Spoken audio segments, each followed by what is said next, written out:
Do not trust the first explanation. Not when the witness is dead, not when the file is missing, not when the laptop, the notebook, the passport, or the last phone call disappears before anyone can ask what it meant. The first explanation arrives fast because speed protects power. Accident, suicide, misadventure, no foul play, a clean label over a dirty scene. By the time the family starts asking harder questions, the cameras are gone. The evidence is cooling, and the people who needed silence already have what they needed most: time. This is Echo 7. Tonight, we are following the people who found the wrong secret. Some were journalists, some were scientists, some were prosecutors, screenwriters, investigators, activists, or people who walked too close to something that was not meant to have witnesses. They did not all vanish the same way. Some disappeared completely.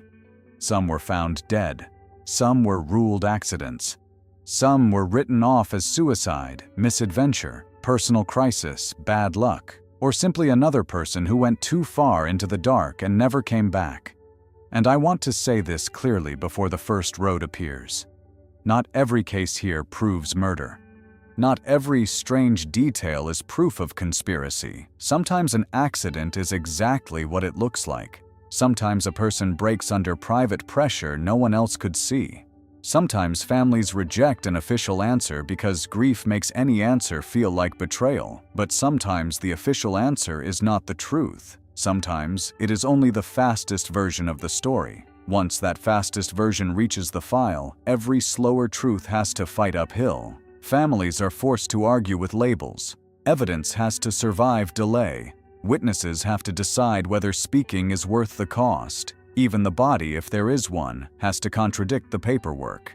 The moment a case is called accident, suicide, disappearance, or no foul play, the pressure drops. Cameras leave. Institutions breathe easier. And the people who needed the story quiet get the one thing every hidden system understands: time. So, as we move through these cases, do not begin with the theories. Begin with the object that should not be where it is. A locked bag in a government-linked flat, a dry backpack on a riverbank, a phone and glasses left on a prosecutor's desk, a notebook in a country collapsing into a coup. A missing laptop from a submerged car. Because in stories like this, the pattern is not always that the body disappears. Sometimes the body is found. Sometimes the official answer is delivered. Sometimes the scene is photographed, filed, explained, and closed. But the one thing that could explain the danger is gone. And the first missing object is in the Mojave. There is a stretch of Southern California road where the desert does not feel empty in a peaceful way. It feels emptied out. The kind of place where a set of headlights can travel for miles and still look like it is not getting anywhere. Past midnight, the sky is black, the land is black, and the highway becomes a narrow strip of movement between nothing on one side and more nothing on the other. If a car leaves the road there, the desert gives people a story they can understand. A tired driver, a wrong angle, a splash no one hears, and then a tragic accident in a place built to make accidents feel believable. Places like this are useful in suspicious cases for a reason. They do not need to create a mystery. They only need to make the first explanation sound reasonable enough that nobody pushes too hard against it. But Gary DeVore's case did not behave like a normal accident. It waited. Gary DeVore was not an unknown man swallowed by a forgotten road. He was a Hollywood screenwriter, a big, confident presence with a career built around action movies, political tension, and stories where powerful people did things behind the official version. He had worked for years inside an industry that sometimes uses military advisors and intelligence-connected consultants the way other industries use accountants. He knew how men like that talked. He knew what parts of a story were usually polished for the public and what parts stayed in the room. By the summer of 1997, Gary was working on a project he believed could be the biggest of his career. It was called The Big Steal. According to people close to him, the script was tied to the American invasion of Panama and to claims that the operation had a hidden layer involving money, intelligence, and things that did not fit the official story people had been handed. This is the point where caution matters. We do not have Gary here to walk us through the draft. We cannot open the laptop and read what he had. We cannot ask which source told him what, which details were documented, which were dramatic, and which were rumor dressed up as dialogue. There are claims around the script that remain claims. But what we can say is this: Gary believed he was carrying something important.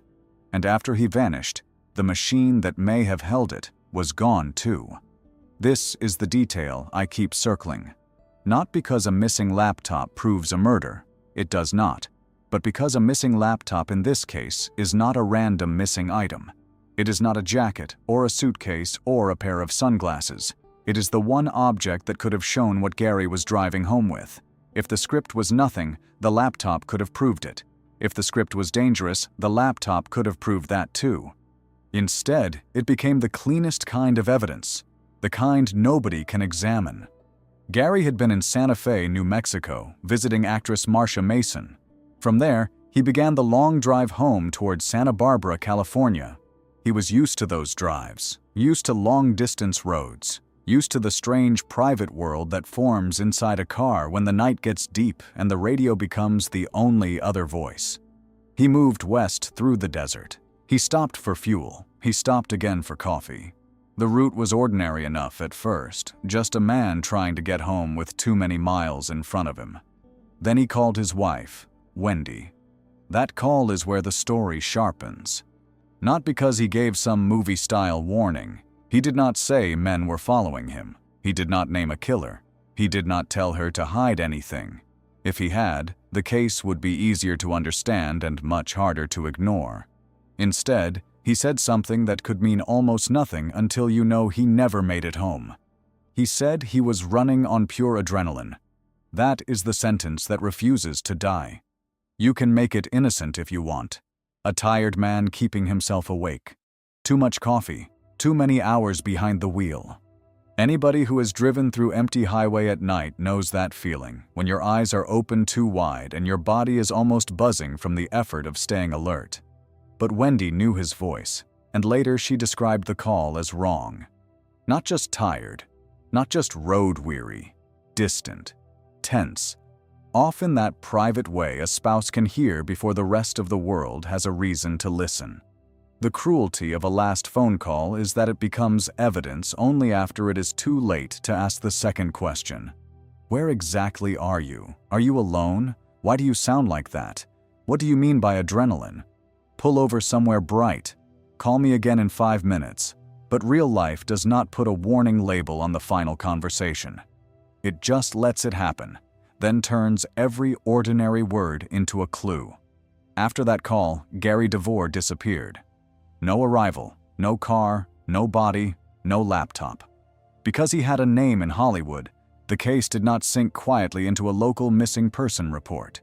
Friends pushed. Searches were organized, authorities looked, helicopters went up. The route was checked, the desert was checked, areas near the aqueduct were checked. The case had all the parts that should have produced a fast answer.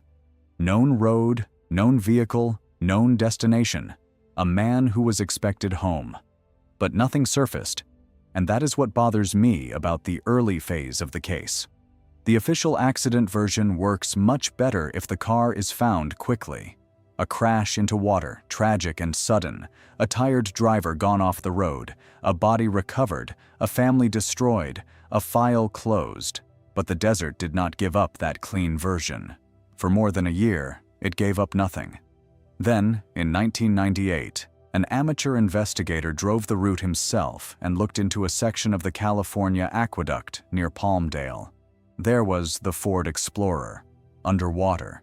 Gary's remains were inside, in the driver's seat. For many cases, that would be the ending. The car is found. The missing man is found. The desert mystery becomes a road accident. People stop asking why and start saying how sad. That is the natural movement of the public mind. Once the body appears, the need for a larger explanation weakens. But Gary's case does not close with the body. It gets stranger. The laptop was gone. Again, you can make room for an innocent explanation. A submerged vehicle can break. Water can move objects. Search conditions can be imperfect. A year underwater can turn certainty into mud. But the problem is not just that something was missing. It is what was missing. The machine that may have held the final draft could have answered the one question the rest of the case keeps asking. Was the big steal only another Hollywood thriller?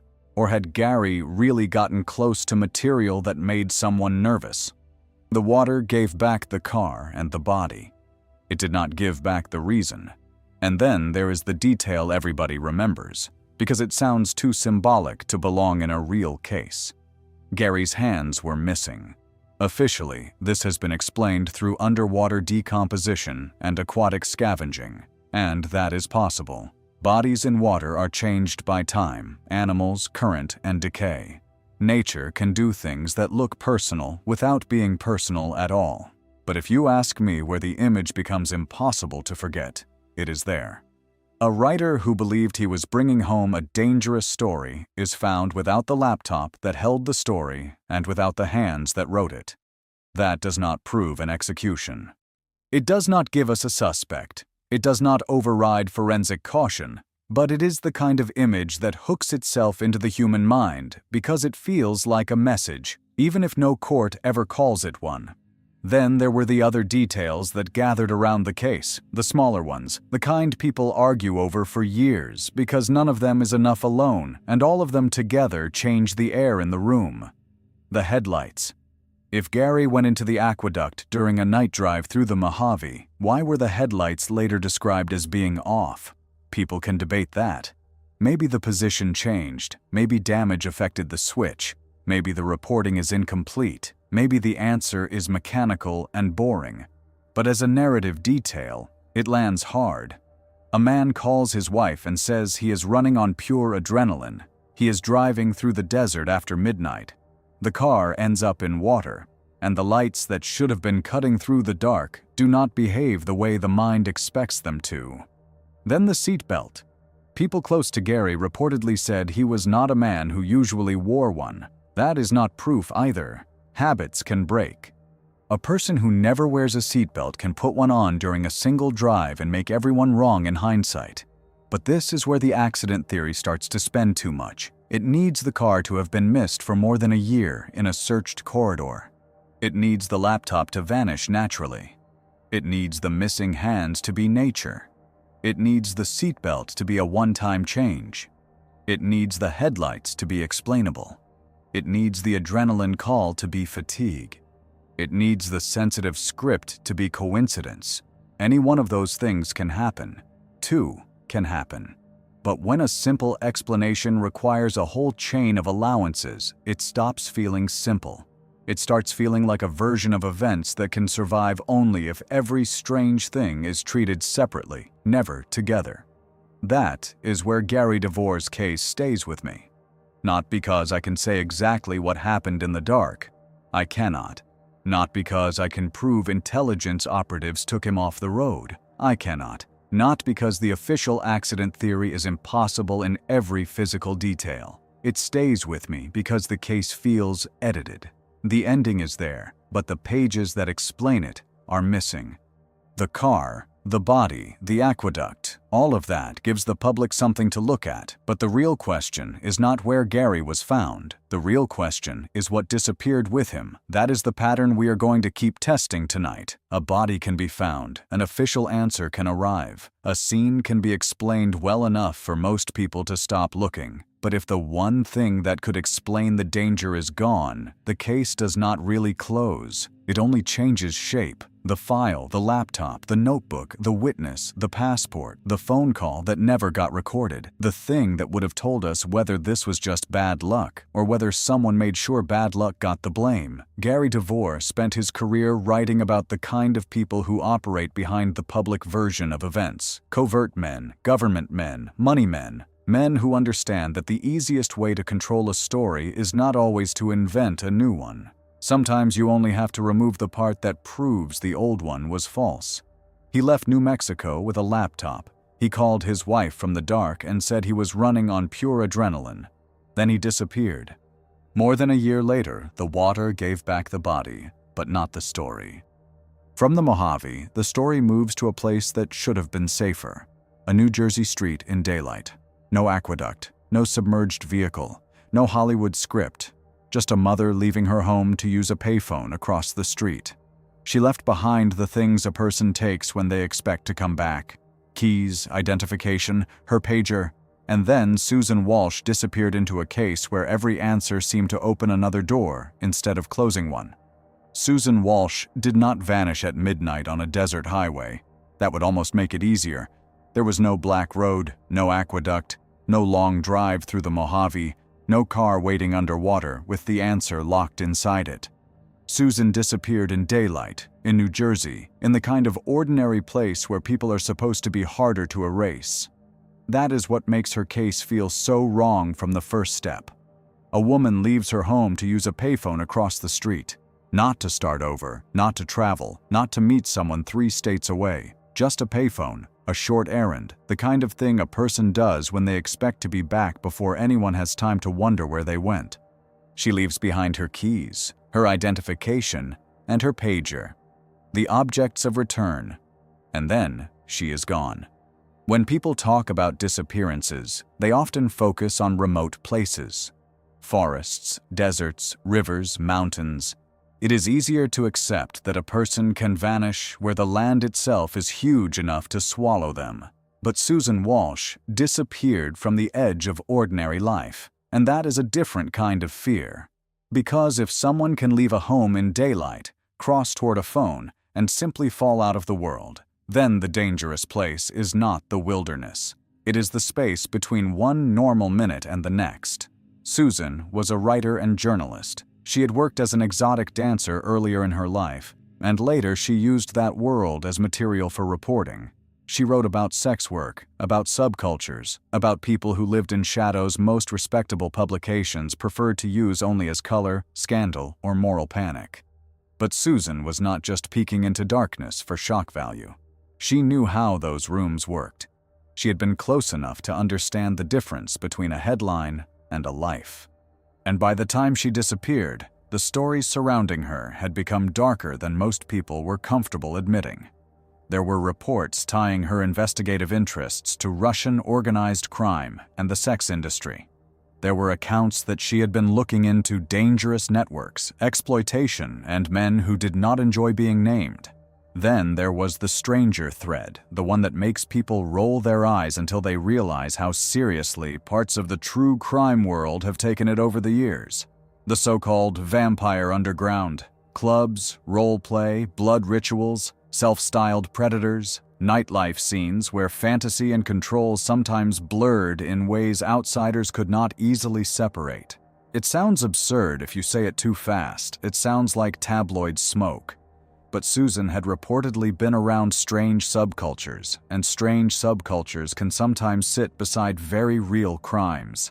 The danger is not that people wear black clothes or call themselves monsters. The danger is that any hidden scene can attract actual predators because secrecy gives them cover. Still, we have to keep the line clear. No public evidence has proven that the vampire angle explains Susan's disappearance. No public evidence has proven that Russian organized crime took her. No clean answer has ever been delivered. What we have is a woman who was connected to risky reporting, who had moved through risky worlds, and who vanished in a way that left almost nothing behind. That absence is the evidence here. No body, no confession, no final video, just the empty space where an answer should be. And absence is one of the hardest kinds of evidence because it lets every theory breathe. The official possibilities were broad from the beginning. She could have left voluntarily. She could have been harmed by someone she knew. She could have relapsed into old dangers. She could have been targeted because of her reporting. She could have been pulled into a private crisis that the public never saw. Every one of those paths has enough room to stand inside, and none of them has enough light to become the whole room. But the objects she left behind make the voluntary version hard to swallow cleanly. Keys, identification, pager.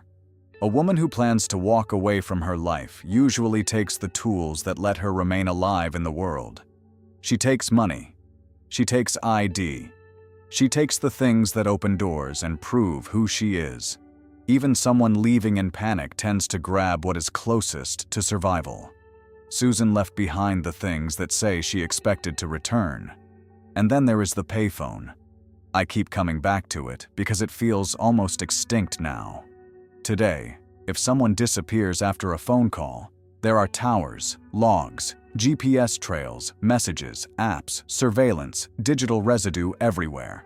But a payphone was different. A payphone was public and private at the same time. Anyone could use it. Anyone could stand near it. Anyone could watch who approached it. A call could become a meeting point, a trap, an excuse, or nothing at all. If Susan reached that phone, the first question is who she called. If she never reached it, then someone or something interrupted her before she got there. And if someone was waiting, the worst possibility is that she knew them well enough to walk toward danger without fear. That is the kind of question that does damage because it has no safe answer. A stranger abduction in daylight is frightening, but a known person is often worse because then the danger did not have to force the door open. It was invited by recognition. There was also her state of life at the time, and this is where a lot of coverage becomes cruel if it is not handled carefully. Susan had struggled. There were personal problems, emotional strain, concerns around addiction and instability. The kind of details that often appear after a missing woman is gone and suddenly become the lens through which everyone wants to explain her away. This is something I hate in cases like this. The moment a victim has a complicated life, people treat that complication as if it solves the disappearance. She struggled, so maybe she left. She had dangerous contacts, so maybe she got herself into something. She worked in adult spaces, so maybe danger was inevitable. She was not perfectly tidy, so maybe the case does not deserve the same urgency. That is not investigation. That is permission for the world to stop caring. A complicated life does not make someone less missing. It makes the case harder, and maybe that is why the file never found its clean shape. Susan had too many possible doors around her. Journalism, nightlife, subculture, mob rumors, personal vulnerability, a custody battle, people who may have known more than they said, people who may have had every reason to let the confusion stay confusing. And confusion can be protection, not for the missing person, for whoever benefits from the public not knowing where to look. Think about how different this is from Gary DeVore, and yet how similar the shape becomes. Gary leaves a desert trail with a missing laptop. Susan leaves an ordinary errand with missing context. In both cases, the thing that could have told us why the person was in danger is not there. Gary's story might have been inside a computer. Susan's story might have been inside a phone call, a source, a name, a conversation she did not get to finish. A body can be searched for. A missing reason is harder. As the years passed, Susan Walsh became one of those cases that people rediscover in waves. A new forum thread, a new article, a new podcast, a new video. The same fragments return. The payphone, the pager, the Russian mafia, the vampire underground, the missing calendar page that some accounts mention. Her journalism, her personal life, her child, her apartment, her last known movement. But fragments do not become an answer just because enough strangers arrange them on a screen. There is another danger in cases like this. The internet loves a dark subculture because it gives the story a shape. It gives people costumes and rooms and secret words. It gives the audience something to picture. But the truth may have been much less theatrical and much more intimate. Maybe someone close to Susan knew when she would be alone. Maybe someone knew she was vulnerable. Maybe someone used the exact fact that her life had many shadows, because shadows are useful when you want a person to disappear and leave too many suspects behind. For me, that is why the case still works on the mind, not because one theory is obviously correct, because the wrongness is distributed everywhere. Nothing sits still long enough to become the answer. The organized crime theory needs proof. The subculture theory needs a witness. The voluntary disappearance theory has to explain why she left behind the tools of identity. The personal crisis theory has to explain why there has been no trace after all these years. And if someone harmed her, then the hardest question is the simplest one. How did they remove her in broad daylight from a familiar neighborhood without leaving a scene big enough to break the case open? You can move from theory to theory, and each one gives you a little ground, then gives way under your feet. And that is the kind of case that can haunt a channel like Echo 7 because it does not need a monster in the woods. The monster, if there was one, may have looked completely ordinary. The danger may have stood near a phone, sat in a car, waited in a doorway, or spoken in a voice Susan trusted enough to follow for 1 minute longer than she should have. There is a reason the phrase "without a trace" gets used too often in missing person stories. It sounds clean, it sounds mysterious, but it is rarely true. People leave traces. They leave habits, witnesses, objects, unpaid bills, phone numbers, rumors, emotional debris. The problem is that not every trace points in the same direction. Susan Walsh left too many shadows and not enough footprints. And here is the part that makes her case fit this film. She was not just a woman who disappeared. She was a woman who had been looking at dangerous things before she disappeared. That does not mean those things took her. It means the disappearance cannot be separated from the fact that she was close to worlds where people survived by staying unnamed. Sex trafficking networks, organized crime rumors, men who paid to remain invisible, subcultures built on secrecy, sources who might talk one day and deny everything the next. A journalist does not have to be famous to become dangerous. She only has to be close to a name someone cannot afford to see printed. And Susan Walsh was close to names. Maybe too close. What I find most unsettling is how small the final movement was. Not a flight, not a road trip, not a secret meeting in another country, a payphone across the street. The distance between her life and her disappearance may have been measured in steps. That is what makes ordinary places so frightening in these stories. A desert gives you distance, a city gives you witnesses, and a suburb gives you the illusion that everyone belongs somewhere. But Susan vanished in that illusion. She left behind the items that said she was coming back, and then whatever happened next removed not just her body from the record, but the answer to why anyone would want her gone. Gary DeVore's missing laptop asks one question: what story disappeared with him? Susan Walsh's empty trail asks another: who was the last person who knew she was about to make that call? And if you can answer that, maybe you do not just find Susan. Maybe you find the reason she never came home. Then the film turns into a room with a body already inside it. A locked room, a bag, a key, a bathtub, a government-linked flat. No search through wilderness, no long wait for remains. This time, the answer seems to be sitting in front of everyone and still refuses to explain itself. On paper, the man inside that bag was alone, but the room was so clean it almost accused itself. His name was Gareth Williams, and the case became known around the world as the spy in the bag. But the deeper you look, the less that name feels like a headline. It starts to feel like an instruction. Look at the bag, then look at the lock. Then ask yourself why the one thing this scene never seems to contain is a believable way for a living man to have done it alone. The first thing you notice is the bag, not the man. The bag. A red North Face holdall sitting in the bathtub of a government-linked flat in London, zipped shut, padlocked from the outside, in a flat so hot that time itself seemed to become part of the evidence. The central heating had been turned up in the middle of summer. The air was thick. The rooms were still. Nothing looked ransacked. Nothing looked rushed. And inside the bag was Gareth Williams, 31 years old, a mathematician, a code breaker, a man with access to the kinds of systems most people will never hear named out loud. He worked for GCHQ, Britain's Signals Intelligence Agency, and had been seconded to MI6 in London. Not a movie spy with a gun under his jacket, not a man jumping between rooftops in Vienna. Gareth was the other kind of intelligence asset, the quieter kind, the one who sits behind screens, follows patterns, breaks encryption, tracks hidden money, reads the digital movement of secrets. His death is disturbing for exactly that reason.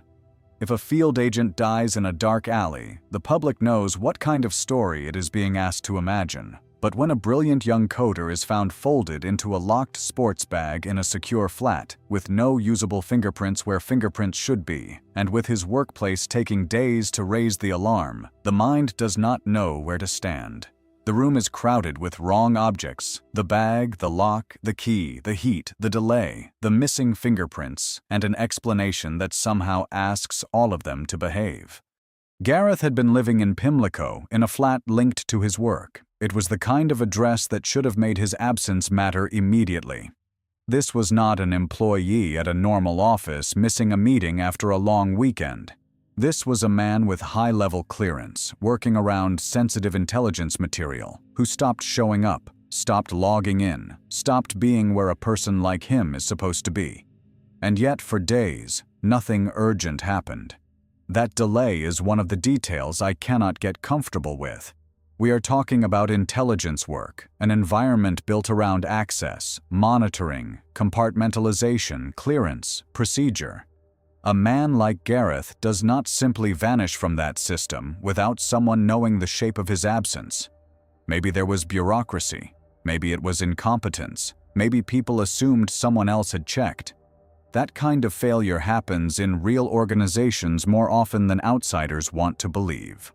But still, when a cleared intelligence specialist disappears for days and the agency does not act fast, the delay becomes part of the evidence, even if it is only evidence of negligence. By the time police entered the flat, Gareth was dead. The room was tidy. The bathroom held the red bag. The bag was zipped and locked. The key to the padlock was inside, beneath him. And the scene, according to reporting around the case, offered almost nothing that made the official possibilities feel normal. For a long time, one theory floated through the public conversation like a stain: that Gareth had somehow climbed into the bag himself, maybe as an escapology experiment, maybe as a private act gone wrong and accidentally died. This is where I want to slow the story down, because the way a theory sounds in one sentence is not the same as what it requires in the real world. Imagine the sequence. A grown man gets into a sports holdall. He folds himself inside. He manages to pull the zipper closed from within. Then, somehow, from inside the sealed space, he threads a padlock through the zipper pulls on the outside of the bag and locks it. Then the key ends up inside the bag, under his body. That is not just difficult, that is the entire case. Because if he could not realistically do that alone, the official accident shape starts collapsing before you even reach the rest of the room. Investigators and experts reportedly tested the possibility. People tried to lock themselves into a similar bag. The result did not make the theory stronger. It made it feel even more strained. Maybe someone can say theoretically possible, but theoretically possible is not the same as believable, and it is definitely not the same as explained. A death investigation should not depend on a trick nobody can reproduce. And even if you were willing to grant the bag, you still have the fingerprints. Or rather, the lack of them. If Gareth handled the bag, the zipper, the padlock, the bathtub, the surrounding surfaces, why was the scene so clean? Why was there so little to show the ordinary physical chaos of a living person trapping himself in his own death scene? Living bodies leave residue, skin oils, prints, fibers, smears, the tiny mess that proves someone moved through a room. But the bathroom has often been described like a forensic vacuum. That phrase matters. Absence does not automatically prove cleaning. Some surfaces are difficult. Some prints do not survive. Some scenes are less helpful than television makes people think. But when you combine a locked from the outside bag with no clear trace of the man doing the locking, the absence stops feeling neutral. It starts feeling worked on. Then there is the heat. The heating was turned up high, in summer, in a sealed flat with a body. Maybe that has an innocent explanation. Maybe Gareth had turned it up himself. Maybe it was unrelated.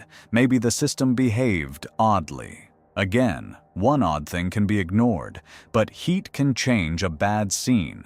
It can affect decomposition, blur timelines, and make later interpretation harder. Maybe it was meaningless. Maybe it was not. But in a room already full of questions, the heat does not feel like background noise. It feels convenient, and convenient details deserve pressure. A room can be messy in a way that tells the truth. It can be clean in a way that tells the truth. But when the room is clean where it should be messy, hot where it should not be hot, delayed where it should have been urgent, and locked in a way nobody can convincingly explain, then the official story has to do too much labor. It has to carry the body, the bag, the lock, the key, the heat, the delay, and the missing traces all at once. That is a heavy story. And then came the character stories. After Gareth died, parts of the press began focusing on his private life.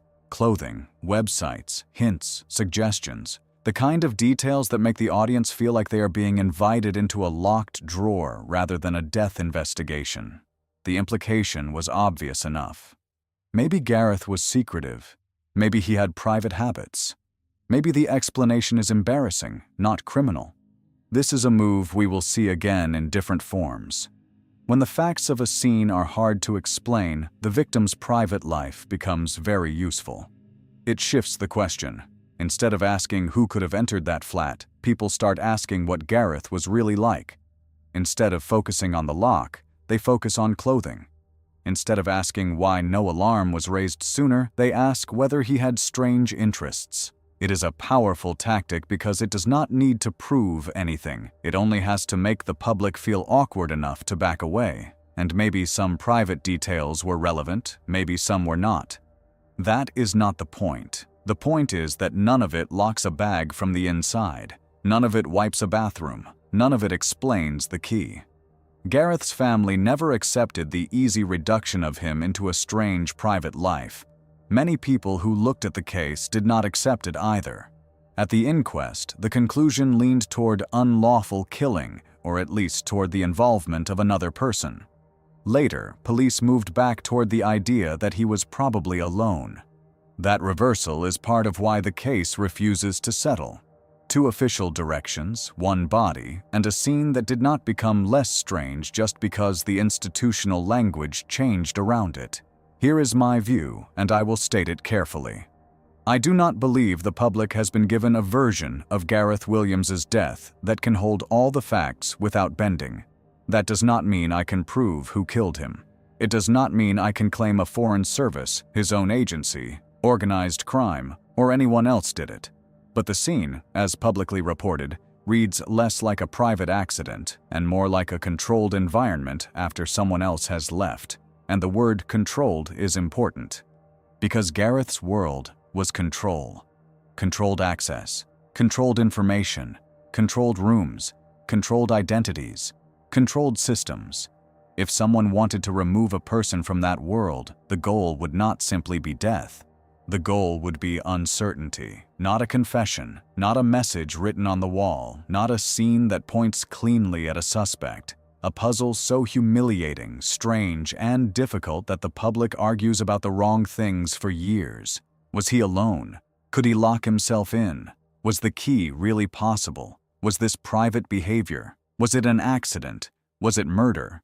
And while everyone argues about the mechanics, the larger question stays untouched in the corner. What did Gareth Williams know? He worked in signals intelligence. He was highly skilled. He had access to sensitive systems.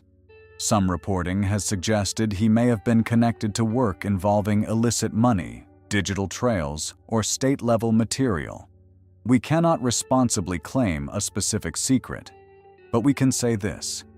Gareth was not a random man in a random flat. He belonged to a world where information has value and silence has value too. That makes the scene different. If an ordinary person is found in an impossible position, the mystery is physical. If an intelligence specialist is found in an impossible position inside a government-linked flat, the mystery becomes institutional. Not because institutions always kill people, because institutions know how to survive questions. The most disturbing part of Gareth's case is not only the bag, it is how the bag became the whole story. The public remembers the object, the red holdall, the bathtub, the lock. That image is so bizarre that it eats everything around it, but the bag may be doing exactly what the scene needed it to do. It pulls the eye into the mechanics and away from the context, away from the delay, away from his work, away from the agency environment, away from the question of who had access, away from the simple fact that a man with secrets ended up dead in a room that looked cleaned of answers. That is where this case earns its place in the pattern. Gary DeVore's laptop vanished from the story. Susan Walsh's last call vanished from the story. Gareth Williams did not vanish. His body was right there. But the scene around him was stripped of the ordinary traces that would tell us how he got there, who touched what, and whether the truth began before or after the bag. Sometimes the missing thing is not a person. Sometimes it is friction, the normal mess of reality, the fingerprint on the lock, the trace on the bathtub, the rushed response from the agency, the one practical detail that would make the official explanation feel less like a performance. Gareth Williams spent his life making patterns visible. Codes, systems, signals, hidden movement. He was trained to look at noise and find structure. Then he died in a scene where every structure seems designed to create noise. The bag made the case famous because it was absurd. The room stayed dangerous because it was clean. And somewhere between the lock, the key, the heat, and the delay, the official story never found a shape strong enough to close the door. From that sealed London flat, the story crosses into a place that should have been safer than any safe house, a federal courthouse in Baltimore. Different country, different institution, different kind of secret. But again, the last objects are wrong. A prosecutor leaves his office late at night. His glasses stay behind. His phone stays behind. His wallet stays behind. His computer remains on. And somehow, without the things he needed to see, call, pay, identify himself, or explain where he was going, Jonathan Luna drives into the dark and ends up face down in a freezing creek behind a well drilling company with wounds that local authorities said did not look like a man alone. Jonathan Luna left the courthouse without the things a man needs when he is leaving on purpose. The wrongness starts before the creek ever appears. Not at the creek, not at the car, not even at the wounds, though we will get there. The first wrong thing happens inside the federal courthouse in Baltimore, late at night, when a prosecutor walks away from his office and leaves behind his glasses, his phone, his wallet, and his computer still on. A person can forget one thing. Anyone can do that. A phone on a desk, a wallet in a drawer, glasses left beside paperwork because you rubbed your eyes after a long day and forgot to put them back on. Small mistakes happen, especially when someone is tired, overworked, under pressure. But all of them? A man who needs his glasses to drive at night leaves without them. A man driving far from home leaves without his phone. A federal prosecutor leaves without his wallet, without his identification, without the basic items that let a person move through the world if something goes wrong. And then he drives into the dark. Nothing about that beginning feels clean. That is a beginning with a hand on it. Jonathan Luna was 38 years old, an assistant United States attorney working out of Baltimore. On paper, his life looked like the kind of climb people point to when they want to believe the system rewards discipline. He had come from the Bronx, worked his way through school, law, federal service, and into a job where his name was attached to serious cases. Not small courthouse routine, not parking tickets and paperwork. He was involved in federal prosecutions, including dangerous narcotics cases, the kind where informants, plea deals, defendants, and cooperating witnesses can turn one sentence in a document into a reason someone panics. And on the night he vanished, Jonathan was working on a plea agreement. That detail matters, because a plea agreement is not just paperwork. It is a pressure device. It decides who admits what. It decides who talks. It decides who gets a lighter sentence. It can expose a network, protect a source, anger a defendant, terrify someone above the defendant, and move information from the street into the official record. A plea agreement can be a key, and sometimes keys make people dangerous. On the evening before his death, Jonathan was at the federal courthouse. He was reportedly supposed to finish the document and send it out. The night moved on. The courthouse emptied. The city outside settled into December darkness. Then, close to midnight, his car left the courthouse area and began heading away from home. That direction alone should stop you. He was not driving toward his family or toward the place a tired man goes when he just wants the day to end. Instead, he was heading into a route that would carry him across state lines, deeper into the night, toward rural Pennsylvania, toward a place that had no obvious connection to the normal life he had just left behind. A federal prosecutor leaving after midnight is not automatically suspicious. Lawyers work late. Prosecutors work late. People make bad decisions when exhausted, but the missing objects turn that ordinary possibility into something else. His glasses were still at work. His phone was still at work. His wallet was still at work. His computer was still on. If you want the official story to be personal crisis, you have to explain why that crisis left so neatly without the tools of escape. If you want the story to be voluntary, you have to explain why a man would walk out into a winter night without the things that let him navigate it. If you want the story to be a spontaneous drive, you have to explain why it looks less like a decision and more like an interruption. That is my first problem with the case.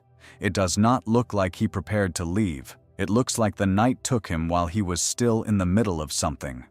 From Baltimore, Jonathan's Honda moved north.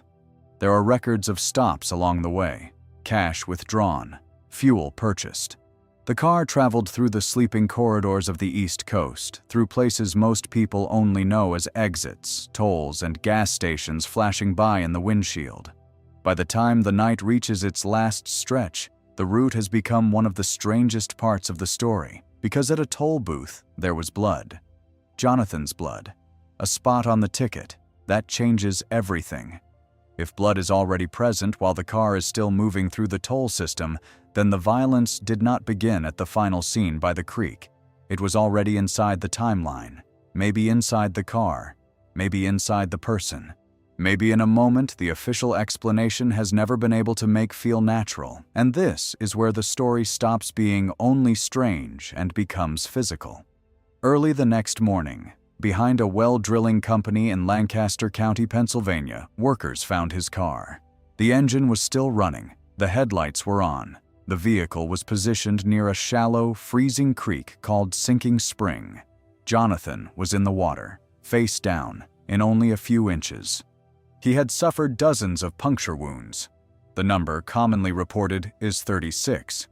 Many were described as involving the neck and upper body. His body was not found in some deep river where the current could carry away every question. He was in shallow water after a bizarre night drive, after leaving behind essential belongings, after blood appeared before the final location. And yet, very quickly, another idea began moving through the public conversation. That maybe he had done it to himself. That maybe this was a suicide, or a staged incident, or a private breakdown that somehow traveled across state lines and ended in a creek behind a business in rural Pennsylvania. I want to walk through that slowly because some official or semi-official explanations only sound plausible when they are kept blurry. A man leaves work without his glasses, phone, or wallet. He drives through the night for miles and miles. Blood appears before the final location. He suffers dozens of wounds, including wounds to areas of the body that are not easy places for a person to keep attacking himself again and again. Then, after all of that, he ends up face down in a shallow creek and drowns. If you say it quickly, the words can pass through the room. If you make the listener see it, the story starts to break. Pain changes the body. Blood loss changes the body. Shock changes the body. Panic changes the body. A person who has inflicted severe wounds on himself is not usually carrying out a long, coherent sequence of actions across multiple locations. The body has limits. The nervous system has limits. The mind has limits. And that is before you even reach the official disagreement. Local authorities did not simply shrug at the scene and call it personal crisis. The Lancaster County coroner and Pennsylvania authorities looked at the death and treated it as a homicide. That matters because those were the people closest to the body and the scene. They saw the creek, the car, the wounds, the water, the final position. Their conclusion was not soft. Murder. Meanwhile, federal whispers and later reporting pushed another direction, suggesting self-inflicted death, stress, pressure, perhaps something in his private or professional life. And once again, we see a pattern that should feel familiar by now. When the scene is hard to explain, the victim's private life becomes useful. Money questions, stress, personal complications, adult websites, rumors, embarrassing details. Anything that can make the public look away from the body and toward the character of the dead man. That does not mean a person's private life is never relevant. Sometimes it is. Investigators have to look at everything, but there is a difference between relevance and distraction. A secret credit card does not explain blood on a toll ticket. Stress does not explain leaving behind the glasses needed to drive at night. Embarrassment does not explain 36 wounds and a creek. The problem is that character assassination works because it gives people permission to stop thinking about the mechanics. Once the public hears that a person had secrets, the death starts to feel less like a mystery and more like a moral lesson. People begin to say, maybe we did not know him. Maybe he was living a double life. Maybe the explanation is sad and shameful, not criminal, maybe. But a complicated private life is not an autopsy, and it is not a crime scene. What makes Jonathan Luna's case so powerful is the way the physical evidence keeps pulling the story back to the road. The items left behind. The car leaving late, the long drive, the blood before the destination, the engine running, the body in shallow water, the wounds, the local homicide ruling, the federal discomfort. It does not feel like a case where one strange detail got exaggerated into a conspiracy. It feels like a case where almost every stage of the night asks a different question and none of the answers line up cleanly. Why did he leave without his glasses? Why did he drive away from home? Who, if anyone, was with him in that car? Why was there blood before the final scene? Why did the car end behind that company? Why was the official narrative pulled in two directions? And perhaps the most important question, what was inside the case he was working on that night? Because that is where the darker possibility lives. A federal prosecutor does not have to be corrupt to become dangerous. He only has to be standing between one person and a prison sentence, between one defendant and a cooperating witness, between one plea agreement and a name someone does not want spoken in court. A prosecutor's power is not only in what he knows, it is in what he can put into the record. That is where Jonathan's case connects to the larger film. The dangerous thing is not knowledge by itself, it is knowledge entering the record, where it can no longer be denied quietly. Gary DeVore may have been carrying a story into public form. Susan Walsh may have been carrying names from hidden worlds toward publication or exposure. Gareth Williams may have been working inside systems where digital knowledge itself had value. Jonathan Luna was working in the one place where dangerous information can become legally permanent, a courthouse. And then he left it without the things that made leaving make sense. I keep thinking about his computer still being on. There is something small and awful about that. Not dramatic, not cinematic, just ordinary in the worst way. A workspace interrupted, a screen waiting for a man who will not come back, a document unfinished, a life paused mid-task while the body is already moving toward a completely different ending. That is why the self-inflicted explanation has never felt satisfying to so many people who study this case. It does not only have to explain death, it has to explain interruption. It has to explain why a man seems to leave the middle of one story and enter another with no bridge between them. If Jonathan intended to disappear into his own death, where is the preparation? If someone forced or lured him out, where is the proof? And if the truth sits somewhere between those two extremes, why did the official record never seem able to hold it? Years later, the case still feels suspended between two worlds.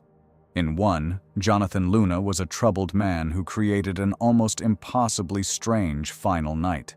In the other, he was taken into a route he did not choose, wounded before the final location, and left in a creek while the system around him argued over what his death should be allowed to mean.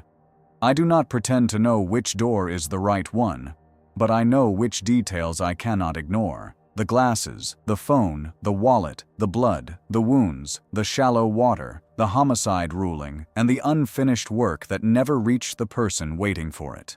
Sometimes a case does not need one impossible fact. It needs a sequence where every fact looks survivable alone, but together they become something the official story cannot digest. That, to me, is Jonathan Luna's case.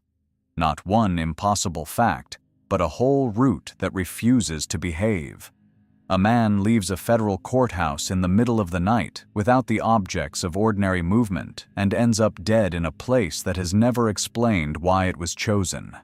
His death did not erase only a person. It erased the last hours of a prosecutor carrying a legal story someone may have been terrified to let finish. From Jonathan Luna's unfinished night, the film leaves the courthouse and climbs into the Andes. The man waiting there was not a prosecutor, not a screenwriter, not a journalist in a city, and not an intelligence coder in a secure flat. He was a mathematician. A quiet man who went into the mountains with a backpack, a map, and the kind of confidence that comes from experience. He was not trying to expose a secret. He was not chasing corruption. He was not carrying a file to a newspaper or a plea agreement to a defense attorney. That is what makes it worse. Boris Weisfeiler did not dig too deep. He walked too close. And somewhere in the Chilean Andes, near a place the world would later learn was not a village, not a farm, not a harmless German colony, but a torture compound hiding behind fences and songs, the mountain trail became a border he never knew he had crossed. Boris Weisfeiler went into the mountains for silence.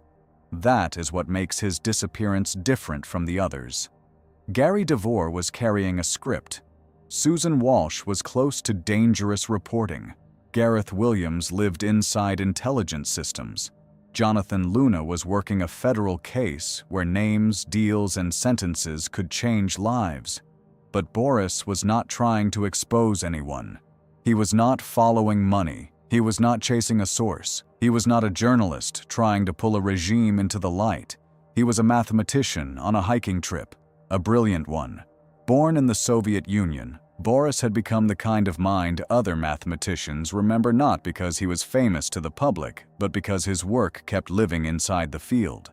He emigrated to the United States, built an academic life, taught at Penn State, and carried with him the quiet intensity of someone used to thinking in structures most people cannot see. He was also an experienced outdoorsman, not a tourist with a backpack bought the day before the flight.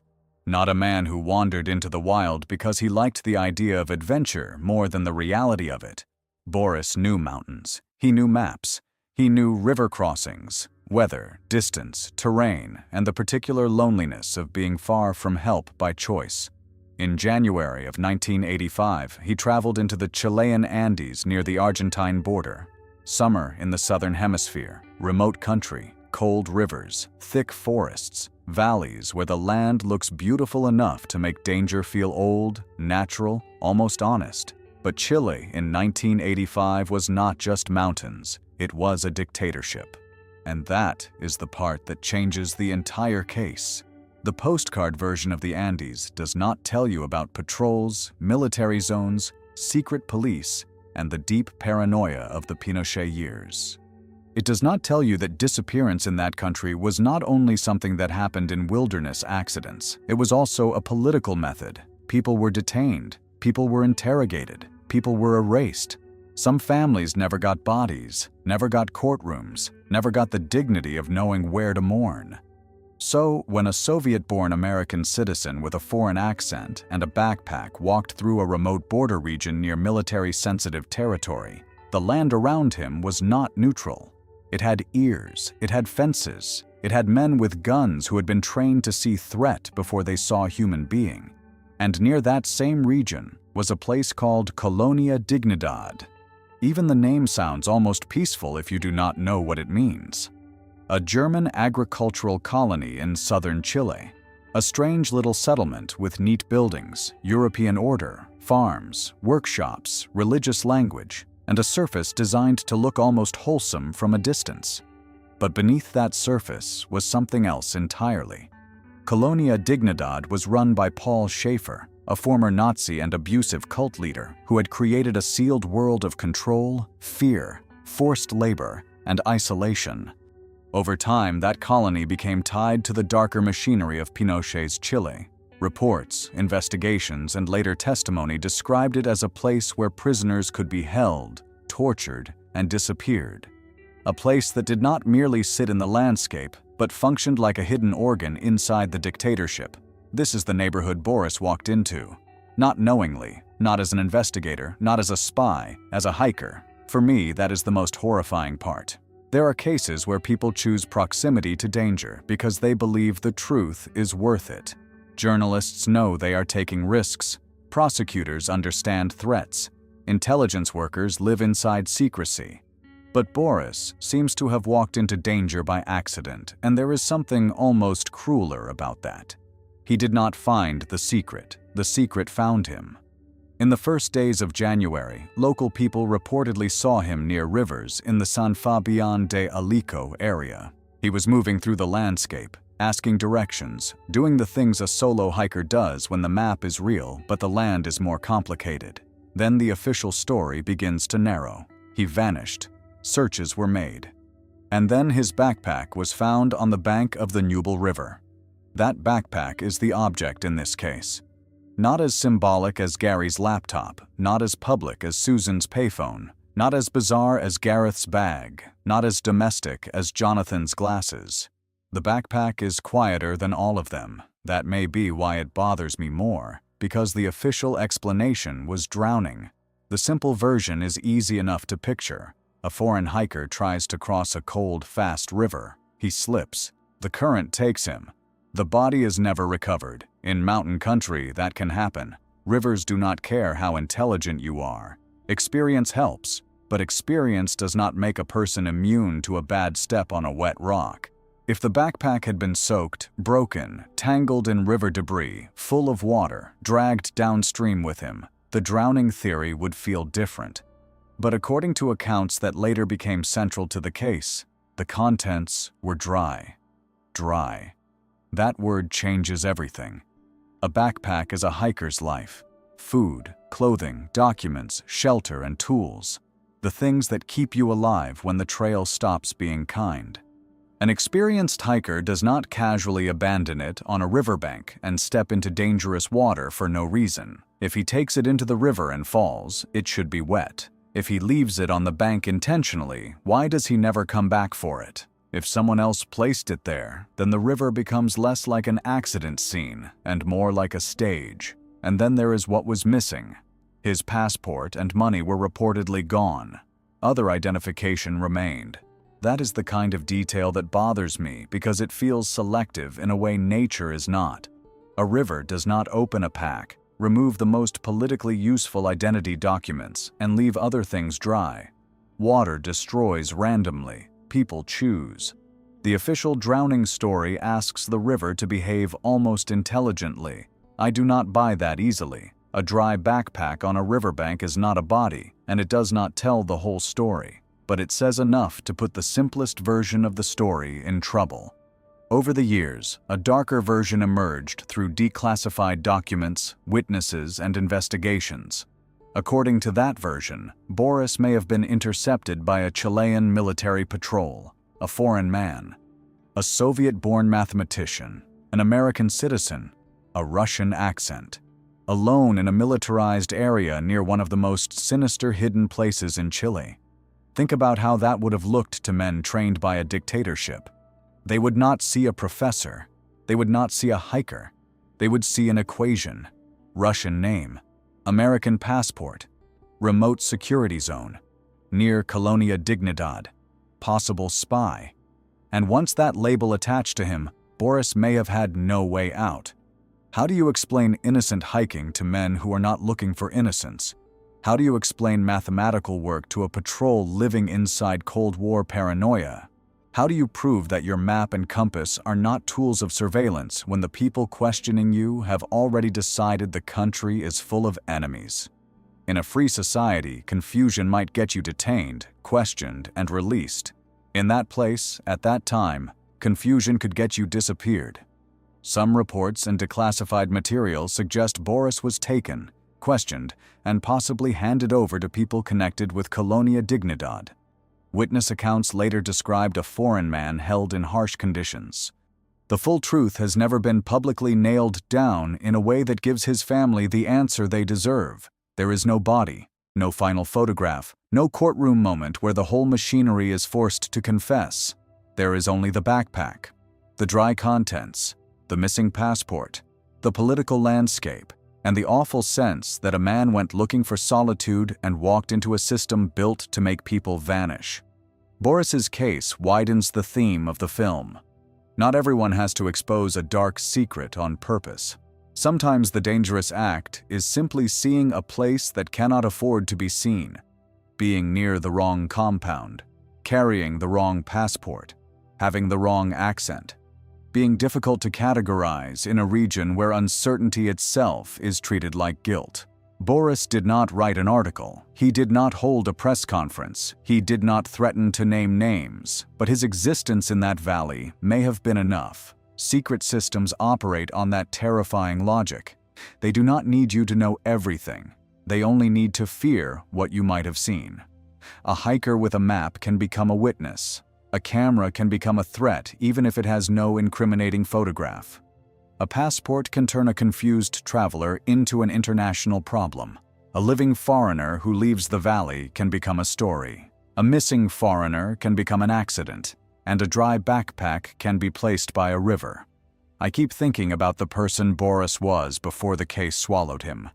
A teacher, a mountain traveler, a man who escaped one oppressive state and built a life in another country. A person who probably understood systems better than most people on Earth, but walked into one system that could not be reasoned with. There is something almost unbearable in that irony. He spent his life solving patterns. His own disappearance became one. The shape is ugly, a vulnerable outsider, an official explanation, an object that refuses to fit, and years of pressure from people who will not let the first answer become the final one. With Boris, that object is not dramatic. It is not theatrical. It is dry cloth on a riverbank, asking why the water is being asked to explain what only men may have arranged. The official story says river. The evidence seems to whisper men. And if men were involved, then the river was not the killer. It was the cover. This is why Boris Weisfeiler's case feels so close to the old wilderness mysteries, but darker in a human way. In a normal missing hiker case, the mountain is the enemy. Weather, cold, a wrong turn, a fall, a river, terrain that does not care if anyone understands. But here, the wilderness may have been only the stage. The real danger had gates, names, uniforms, records, and men who knew exactly what happens when a person is taken into a place no one is allowed to search. Boris went into the Andes looking for quiet. What he found, if the darker version is true, was a secret so protected that even being mistaken for someone who knew it may have been enough to erase him. And after that, all the world had was a backpack, dry on the bank of a river that never gave him back.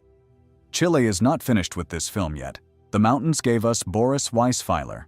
The capital gives us Charles Horman, a man watching history break open from inside the blast radius. Charles Horman had a notebook.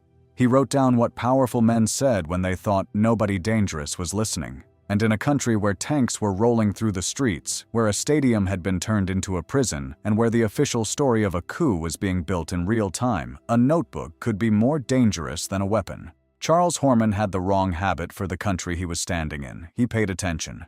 That sounds harmless in normal life. It sounds like a virtue.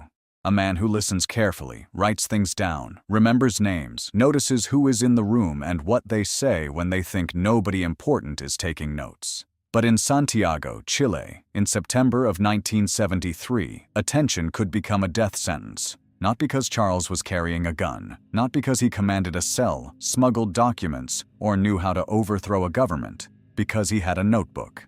And sometimes a notebook is more dangerous than a weapon because a weapon threatens the body and a notebook threatens the version of history powerful people are trying to build. Charles was 31 years old, an American writer and filmmaker living in Chile with his wife Joyce. He was not a soldier, not a spy, not some shadow operative playing both sides of the Cold War. He was the kind of politically aware, curious, idealistic American who had come to Chile during the Allende years because history was happening there and he wanted to understand it up close. He wrote, he observed, he talked to people, he collected details. That was the work. And then the country cracked open. On September 11, 1973, the Chilean military moved against President Salvador Allende. Tanks in the streets, fighter jets over the presidential palace, radio stations cut off, curfews, roadblocks, soldiers everywhere. Within hours, Chile was no longer the country Charles had been walking through the day before. It had become a machine of arrests, lists, fear, and sudden disappearance. And here is the cruel timing of his case. Charles was not sitting safely at home when the coup began. He had traveled with a friend to the coastal city of Viña del Mar, a place that looked like a resort town to outsiders, but was also close to naval activity and the early movement of the coup. He and his friend became stranded there while the takeover unfolded. Hotels are strange places during history. People who would never share a room in ordinary life suddenly sit in the same lobby. Foreigners, officials, contractors, military men, people pretending to know nothing, people too excited to hide that they know too much. That is where Charles seems to have heard the wrong conversations. According to the later accounts that made this case famous, American military or intelligence-connected figures, according to later accounts and disputed interpretations of the case, may have spoken too freely around him. Comments about the coup, comments that some later readers interpreted as hints of foreknowledge or deeper U.S. awareness. Comments that made the official distance from events feel much less clean. And Charles did the one thing a dictatorship cannot forgive when history is being rewritten in real time. He listened, wrote things down, and understood, maybe not fully, but enough, that he had heard something dangerous. Not gossip, not bar talk, something that connected the violence outside the hotel with men who should have been innocent observers.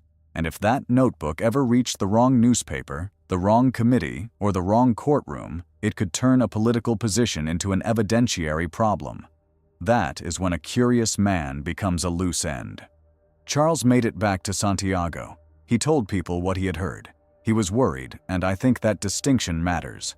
Not panicked in the way conspiracy stories like to imagine, not running through alleys with secret agents behind him, but worried in the human way you become worried when you realize a room full of men may have said too much and you were the one who heard it. Then soldiers came to his home. They took him away. His wife was not there when it happened. A neighbor reportedly saw him being taken. That is one of those details that sounds small until you sit with it.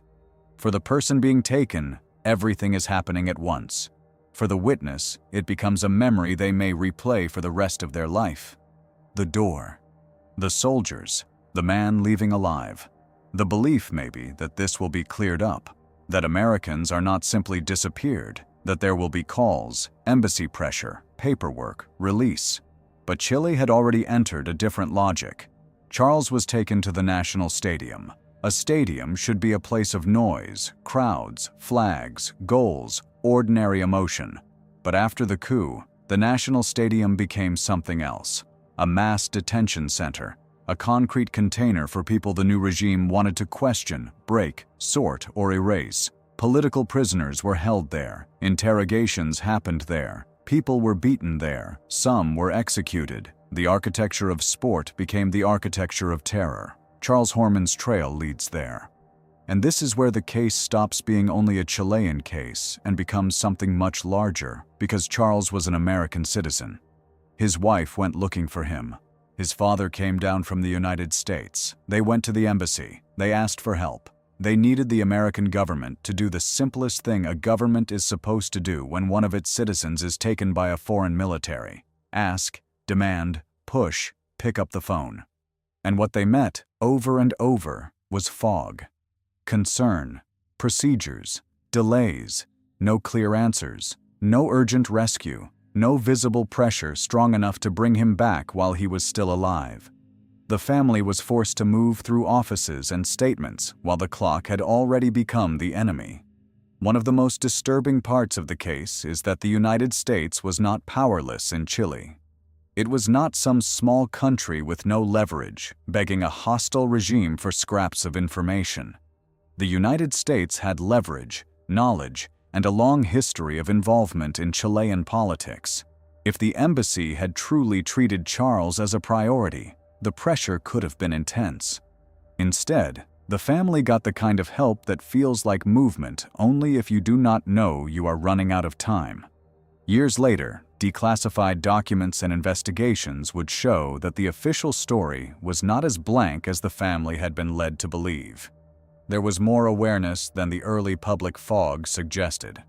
There were indications that officials knew more about his arrest and danger than the family could see at the time. The full legal and historical debates are complex, but the shape is not hard to understand. He heard enough to worry him. He wrote enough to preserve it. He told enough people to become inconvenient. Then soldiers came, and the government that should have protected him acted at best like it did not want to ask the wrong question too loudly. For me, the horror of Charles Horman's case sits there. It is not only that a dictatorship killed a man. Dictatorships do that. It is not only that a journalist was punished for noticing too much. That is already awful, but it is not rare. The deeper horror is that Charles's death seems to sit at the intersection of two machines. One machine did the arresting, interrogating, and killing. The other machine did the minimizing, delaying, and pretending not to know enough. Sometimes the cover-up does not need everyone to be in the same room. One side takes the body. The other side takes the urgency. And without urgency, truth arrives late enough to be harmless. Charles's body was eventually found and identified, but even that came with resistance, confusion, and delay. By the time his family learned the truth, the thing they needed most was already gone. Not evidence, not suspicion, not history, Charles himself. And that is the pattern again. Only here the missing object is not a laptop or a backpack. It is protection. The one thing an American citizen abroad should have been able to count on was the thing that failed him when it mattered. Embassy doors opened. People listened. Notes were taken. But the machinery did not move with the force it should have moved with for a citizen who had been swallowed by a stadium full of prisoners. When people talk about knowing too much, they sometimes make it sound cartoonish, like a villain in a dark suit whispering an order into a phone. Real cases are rarely that clean. Charles Horman did not need to possess a master file proving every secret of the coup. He only needed enough first-hand detail to become inconvenient, enough to raise questions, enough to contradict official denials, enough to make someone ask why a young American writer knew what certain people had said in Viña del Mar. A notebook can be small. The problem it creates can be enormous. And that is why I keep coming back to the hotel lobby. Before the stadium, before the morgue, before the embassy fog, before the film and the decades of argument, there is that simpler image. Charles in a room where men are talking too freely. Maybe he is sitting with a drink, maybe pretending not to listen too closely, maybe already understanding that history was not only outside in the streets, it was at the next table saying things out loud. There are moments in life where you do not know you have crossed a line because the line is invisible until someone punishes you for crossing it. Charles crossed that line by hearing, then by writing, then by telling. And once the coup had turned Chile into a place where names could become targets overnight, those 3 ordinary acts became enough. His father spent years fighting to expose what happened. His wife did too. The story eventually became known around the world, partly through the film Missing, which brought public attention to the case and to the broader violence of the coup. But public attention is not justice. Recognition is not resurrection. Declassification is not rescue. The truth came out in pieces. It came out after the room had changed, after officials had moved on, after witnesses aged, after documents could be released with less danger to the people who once needed them hidden. There is a cruel rhythm in these stories. Truth often arrives when it is too late to punish anyone who mattered, and maybe that is the strategy. Not to keep the truth buried forever. Forever is hard. Witnesses talk, documents surface, archives open, families keep digging. Journalists return to old stories. But if you can delay truth long enough, it loses its teeth. It becomes history instead of evidence, a lesson instead of a charge, a tragedy instead of a trial. Charles Horman became a historical case, but before he was history, he was a man with a notebook, a wife waiting for him, a father begging for help, and a country that should have made his disappearance impossible. He was not killed because he was powerful. He was killed, if the darker reading of the case is right, because he was close enough to the machinery of power to notice fingerprints others wanted wiped away. The official version of the coup needed distance. Charles may have seen proximity. And in a place where stadiums became prisons and embassies became fog machines, that may have been enough to make him disappear. After Chile, the story steps into a colder silence. Not a coup, not a stadium, not soldiers at the door. This time, the disappearance happens inside the Cold War itself. No soldiers came to his apartment in front of neighbors. No stadium held him. No body appeared in a morgue. He walked out of a hotel in Madrid and never came back. His name was Vladimir Alexandrov. He was a Soviet scientist whose work helped model the end of the world. Not a metaphorical end, a mathematical one. By the spring of 1985, his work had become valuable to both sides of the planet's most dangerous argument. Too useful to ignore, too sensitive to leave alone, and maybe for someone too risky to let walk freely through the streets with a passport and a mind full of numbers. Vladimir Alexandrov helped model the end of the world, and then he disappeared from it. That sounds like a line written after the fact, too clean, too perfect, almost too theatrical. But some cases have a way of arranging themselves around an image that feels impossible to improve. A Soviet scientist walks into the public debate over nuclear winter, carries numbers that both superpowers want to use and fear, checks into a hotel in Madrid, reportedly leaves his passport behind, and then vanishes into one of the deepest silences of the Cold War. No body, no confirmed defection, no confession, no final letter, no clean grave. Just a man gone from a city that should have left more traces. To understand why his disappearance still feels so strange, you have to understand what he represented. Vladimir Alexandrov was not just another Soviet academic sent abroad to give a speech. He was a climate scientist and mathematical modeler whose work sat at the center of one of the most frightening scientific ideas of the 20th century: nuclear winter. The concept was simple enough to terrify anyone who understood it. Nuclear war would not only destroy the cities hit directly, the fires would throw soot and smoke into the atmosphere. Sunlight would be blocked, temperatures would drop, crops would fail. The planet would not simply be bombed, it would be dimmed. In other words, the war would not end when the missiles stopped falling. The aftermath would keep killing. And Alexandrov was one of the scientists whose modeling helped turn that nightmare from speculation into something people could put into charts, papers, conferences, and political arguments. That made him valuable. It also made him dangerous, not necessarily because he was planning to betray anyone, but because his work could be used by both sides in very different ways. For the Soviet Union, nuclear winter could also become a weapon in the propaganda war. If Moscow could show that American nuclear strategy was not defense, but species-level suicide, it could shape public opinion in Europe and beyond. Alexandrov's numbers could be placed behind speeches, peace campaigns, and pressure against Western missile deployments. But science does not always obey the people who fund it. A real scientist is not only useful because he says what a government wants. He is dangerous because he may later say what the data actually showed, or what it did not. Later accounts have debated how confident Alexandrov was in every part of the model, and how much uncertainty remained inside the science. Even if that debate is incomplete, the larger point remains. He was a man whose mind sat between science, propaganda, intelligence value, and Cold War politics. Few people stand safely in a place like that for long. By 1985, the Cold War was changing but not over. The Soviet Union had a new leader in Mikhail Gorbachev.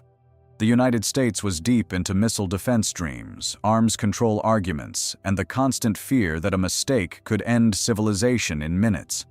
Scientists like Alexandrov could be treated as messengers, symbols, assets, liabilities, or potential defectors depending on who was looking at them.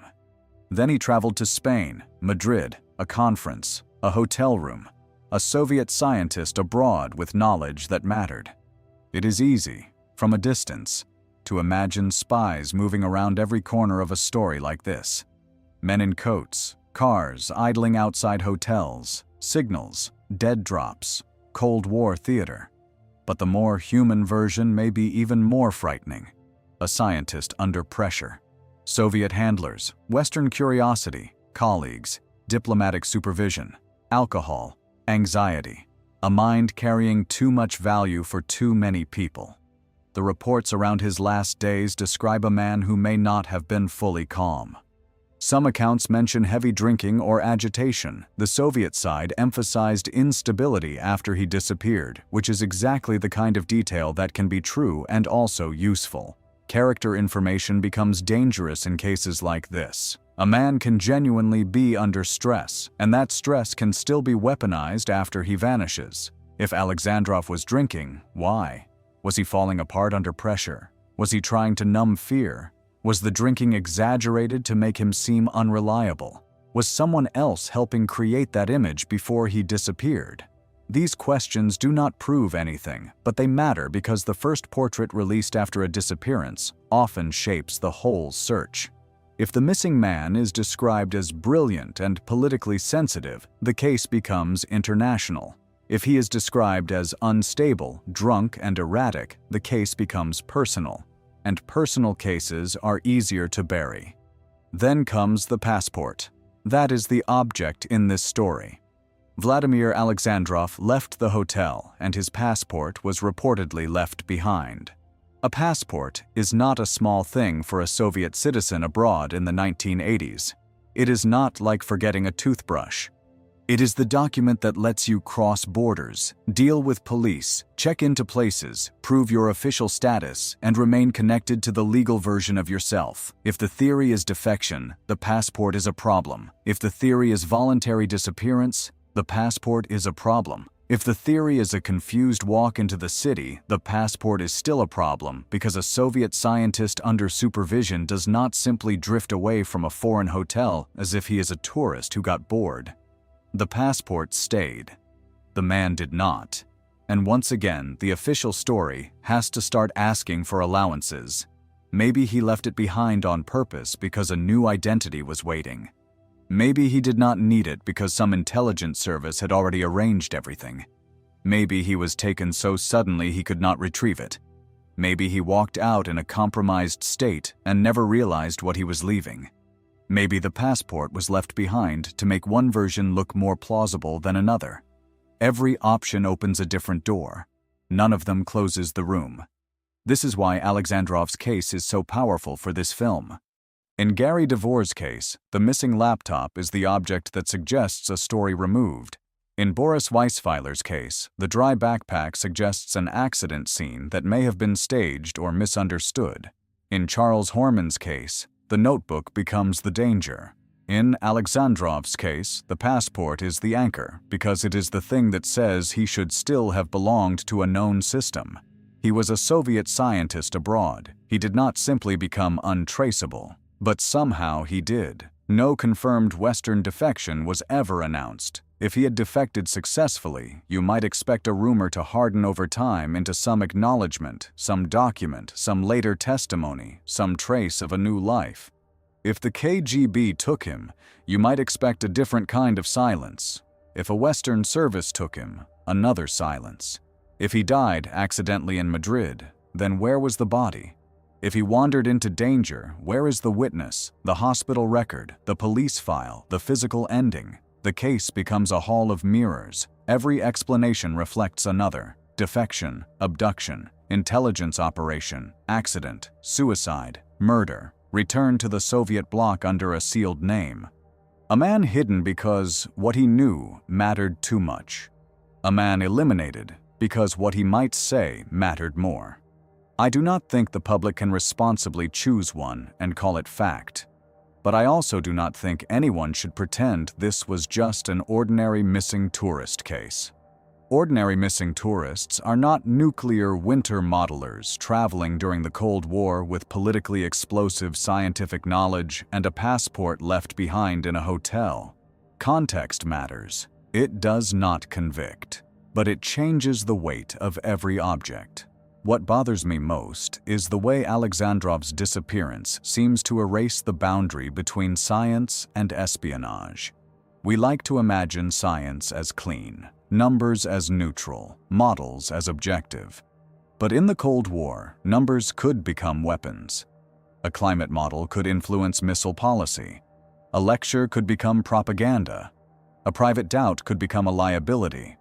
A scientist could be valued not only for what he had published, but for what he might someday say under the wrong flag. In that world, a mind could become classified even if the person carrying it was not. And that is where the danger begins, because you cannot lock a mind in a safe. You can only control the person. Maybe Alexandrov knew too much. Maybe he knew less than legend suggests. Maybe he was not taken because of one single secret, but because he had become a floating piece in a game where both sides feared losing control of the narrative. The West wanted Soviet science. The Soviets feared defectors. Peace movements wanted nuclear winter to be undeniable. Military planners wanted uncertainty. Intelligence agencies wanted access. Governments wanted messages disciplined.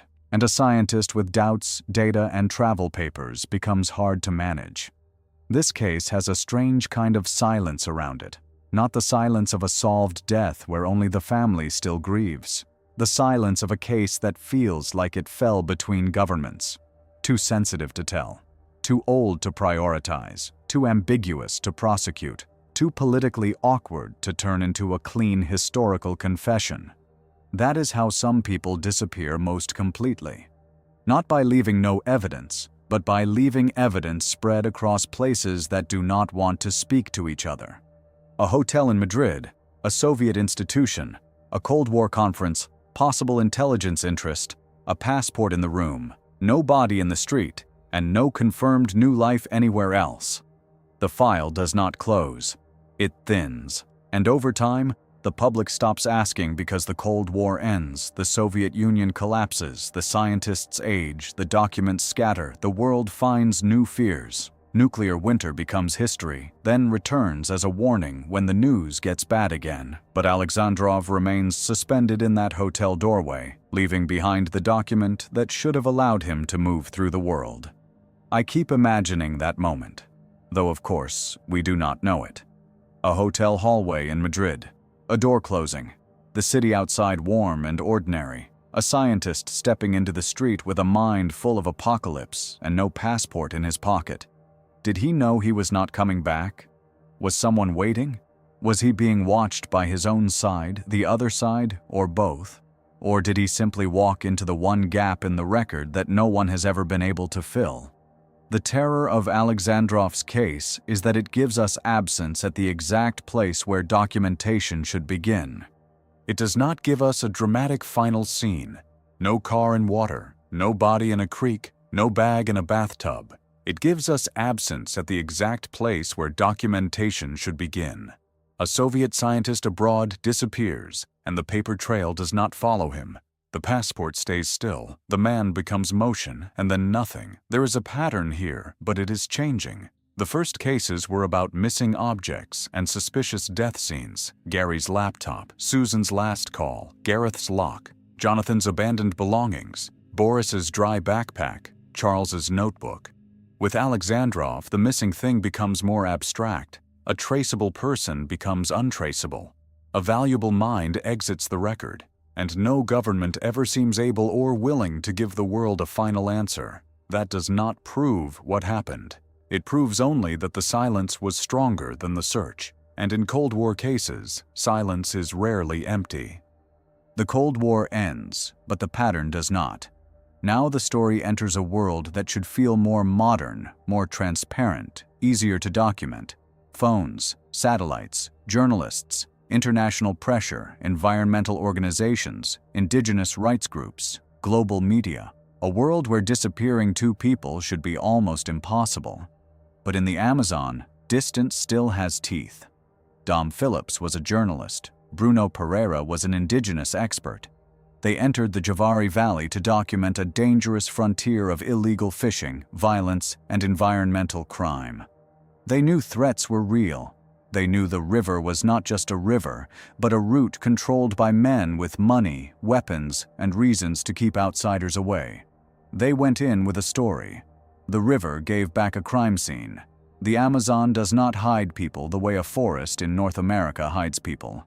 It is not only trees, it is water, distance, heat, insects, mud, silence, languages, borders, boats, informal power, and men who know the river better than any police map ever will. A person can disappear there without ever leaving the route. One bend in the river, one engine cutting out, one village that saw nothing, one witness too afraid to speak, and suddenly the modern world becomes a rumor somewhere far away. Dom Phillips and Bruno Pereira knew that before they went in. Their case is different from an accident story because of that. They were not naive. Dom was a British journalist who had spent years reporting on Brazil, the Amazon, environmental destruction, politics, and the people living at the edge of one of the most contested landscapes on Earth. He was not parachuting in for a dramatic headline and then leaving before the consequences reached the ground. He cared about the place. He had returned to it again and again, trying to understand it deeply enough to write about it honestly. Bruno Pereira knew the region in an even more dangerous way. He had worked with indigenous communities. He understood the Javari Valley, its rivers, its people, its isolation, and the pressure closing in around it.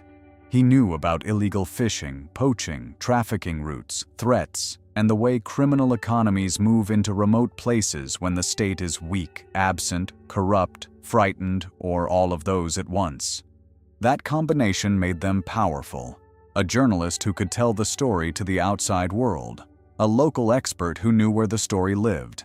Together, they were not just observers, they were a bridge, and bridges are dangerous when powerful people prefer a river with no crossing. In June of 2022, Dom and Bruno were traveling by boat in the Javari Valley, a remote part of the Brazilian Amazon near the borders with Peru and Colombia. The place itself matters. This is not a national park trailhead with signs and visitor centers. This is a frontier where legal authority and practical control are not always the same thing. The people with the most power on the water may not wear uniforms. They may be the ones with fuel, weapons, local alliances, and the confidence that a body can be hidden long enough for fear to do the rest. They had reportedly been investigating illegal fishing and threats to indigenous territory. That phrase, illegal fishing, can sound too small if you do not understand what it means in places like this. It is not just a man with a net taking too much from a river. It can be organized, violent, profitable, and tied into broader criminal pressure. Fish become money, money becomes weapons, weapons become silence, and silence becomes policy if enough people are too afraid to break it. Dom and Bruno were moving through that world with names, knowledge, and attention. Then they disappeared. Not in a city where a phone might still ping, or a camera might catch the last step, on the river. In a place where disappearance has an old language. Boats vanish. people vanish. Warnings travel faster than rescue. Searchers arrive late because everything arrives late. Distance is not measured only in miles. It is measured in fuel, permission, trust, and fear.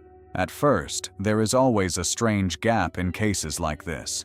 The moment where the public still hopes this is a delay. Maybe a broken engine, maybe a wrong turn, maybe bad weather, maybe a communication failure. A boat trip in remote country can go wrong in ordinary ways. But people close to the region understood quickly that ordinary explanations did not feel strong enough. There had been threats. There had been pressure. There had been men in that area who did not want outsiders documenting what was happening. And when you put a journalist and an indigenous expert into that landscape, then remove them from the river, you are not only removing two people, you are trying to remove the witness and the translator at the same time. That is what I find so chilling about this case.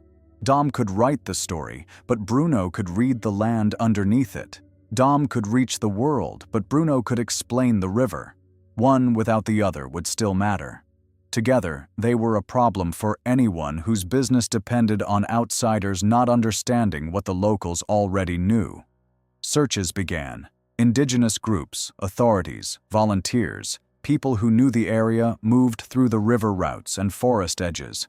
The world began watching, but the river had a head start. Every hour mattered, not only for survival, but for evidence. Water erases, heat accelerates, remote ground protects whoever reaches it first. Then the investigation turned darker. Suspects emerged. Confessions and leads were reported. Human remains were found and later identified. The story shifted from missing men to murdered men. That shift is brutal because it takes away one kind of uncertainty and replaces it with another. The question is no longer only where are they, it becomes who ordered it, who benefited, who knew, how far the network goes, and whether the men who pulled the trigger were the whole story or only the most visible part of it. This is where a lot of cases end too early in the public mind. Once arrests happen, the audience relaxes. The bad men are caught. The headline has a shape. The documentary can move on. But I do not think this case should be allowed to shrink that way, because Dom Phillips and Bruno Pereira were not killed in a vacuum. They were killed in a system of incentives, a place where illegal extraction can become normal because it is profitable, where indigenous defenders become obstacles, where journalists become threats, where the river is treated as both marketplace and graveyard. Even when individual suspects are identified, the larger question remains. Who made that kind of violence useful? That question scares powerful people more than the identity of the man who fired the shot. Because a trigger man is a body the system can sacrifice. He can be arrested, he can be photographed, he can be put into the official story as the answer. But the reason he believed he could do it, the networks behind him, the protection around the business, the long history of threats ignored until two men were dead, that is harder to put on trial. And that is why Dom and Bruno belong in this film. They did not vanish after stumbling onto a secret document in some locked room. They entered a living secret, a secret that moved in boats, fish, fuel, money, fear, and whispered warnings. It was not hidden because nobody knew. Many people knew. The secret was protected because the people who knew were too exposed, too isolated, or too tired of watching outsiders leave before anything changed. Dom and Bruno tried to make the local visible to the global. That is a dangerous act. It is one thing to know that illegal networks exist somewhere deep in the Amazon.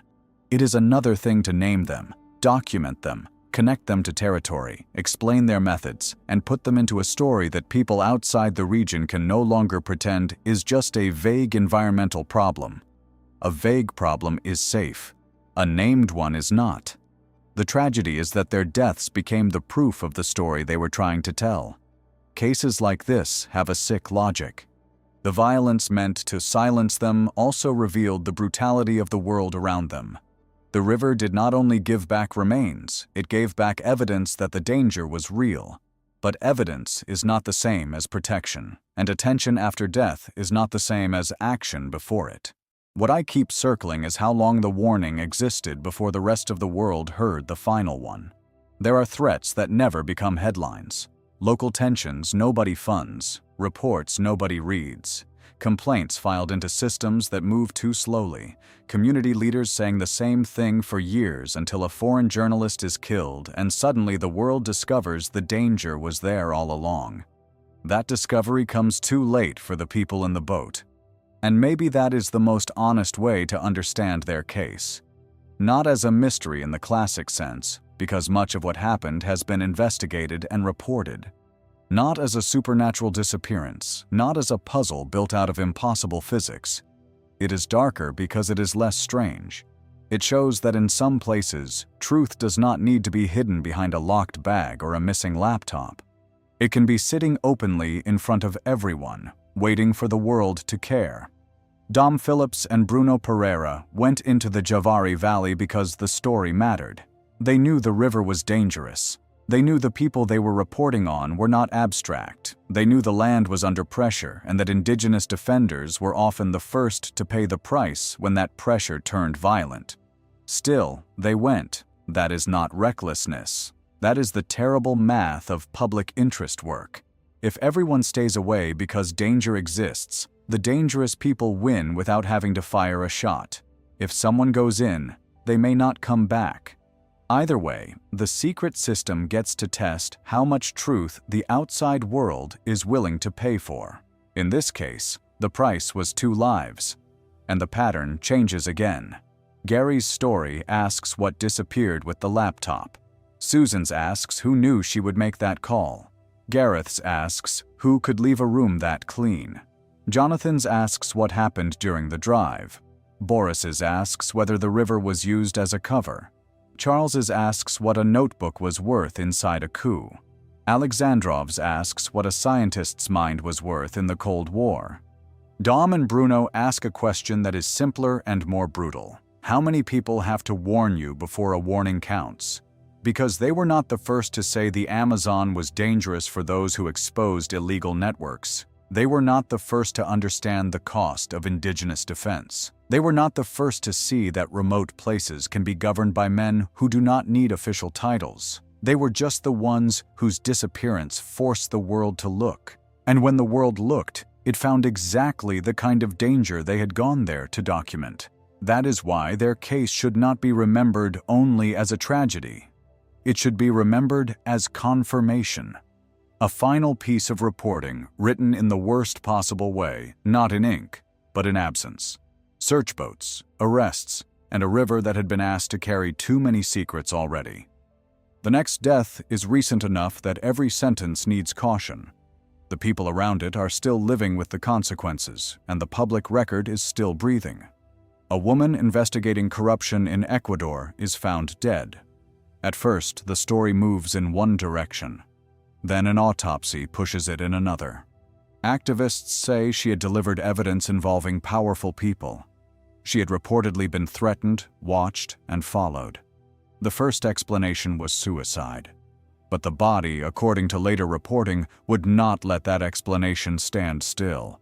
Her name was Monika Silva Koniuszek. And if the reports are accurate, she may have known exactly the kind of secret that turns a private citizen into a public threat. Monika Silva Koniuszek's case begins with a sentence that should make everyone slow down. The first story was suicide. Then the body started arguing. I do not mean that poetically. That is the center of why this case belongs here. In suspicious deaths, the first explanation often has a power the later evidence has to fight against. Once the word suicide enters the public bloodstream, people begin arranging every detail around it. Stress, fear, private pain, pressure. A locked life nobody else fully understood. The public becomes ready to accept that the danger came from inside the person, not from the world around them. But bodies are not obligated to protect official comfort. They can contradict. And according to reporting around Monika's death, the later findings raise the kind of questions that do not politely fit inside the first version. Monika Silva Koniuszek was an anti-corruption activist in Ecuador. That phrase can sound distant if you are hearing it from far away, like a title on a website or a line in a human rights report. But in some countries, anti-corruption work is not abstract civic duty. It is proximity to dangerous money.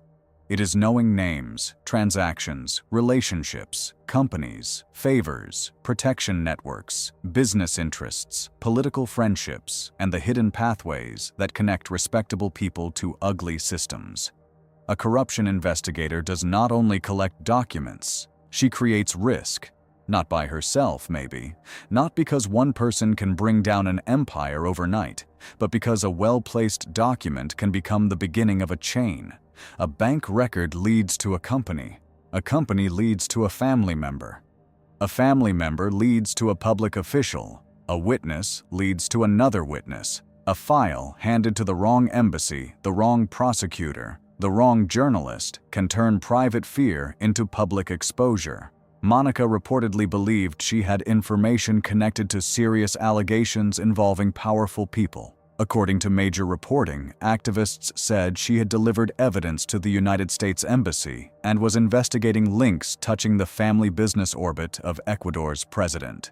That does not mean every allegation is proven. It does not mean a court has established the whole chain. It does not mean we get to leap from suspicion to certainty. But it does mean this was not a random private death floating outside context. The context is the case. She had reportedly received threats, had allegedly been watched, and had been close to material that, if true, could embarrass people with influence, money, and motive to make noise stop. Then she was found dead. And at first, the word suicide entered the room. This is where I want to be careful, because suicide is real. People under pressure can break. Activists, journalists, lawyers, investigators, whistleblowers, people fighting corruption, they carry enormous psychological weight. They can feel hunted, isolated, exhausted. So the fact that someone is threatened or politically active does not automatically mean murder when they die. But when an autopsy reportedly points to head trauma and strangulation, the suicide frame does not get to sit there untouched. It has to answer. A blow to the head has a logic. Strangulation has a logic. Threats have a logic. Surveillance has a logic. Evidence delivered before death has a logic. None of those things prove the full story alone, but together they create a shape that is very different from a quiet personal ending. And here is what frustrates me in cases like this. The public is often asked to treat the first explanation as responsible and every question after it as reckless.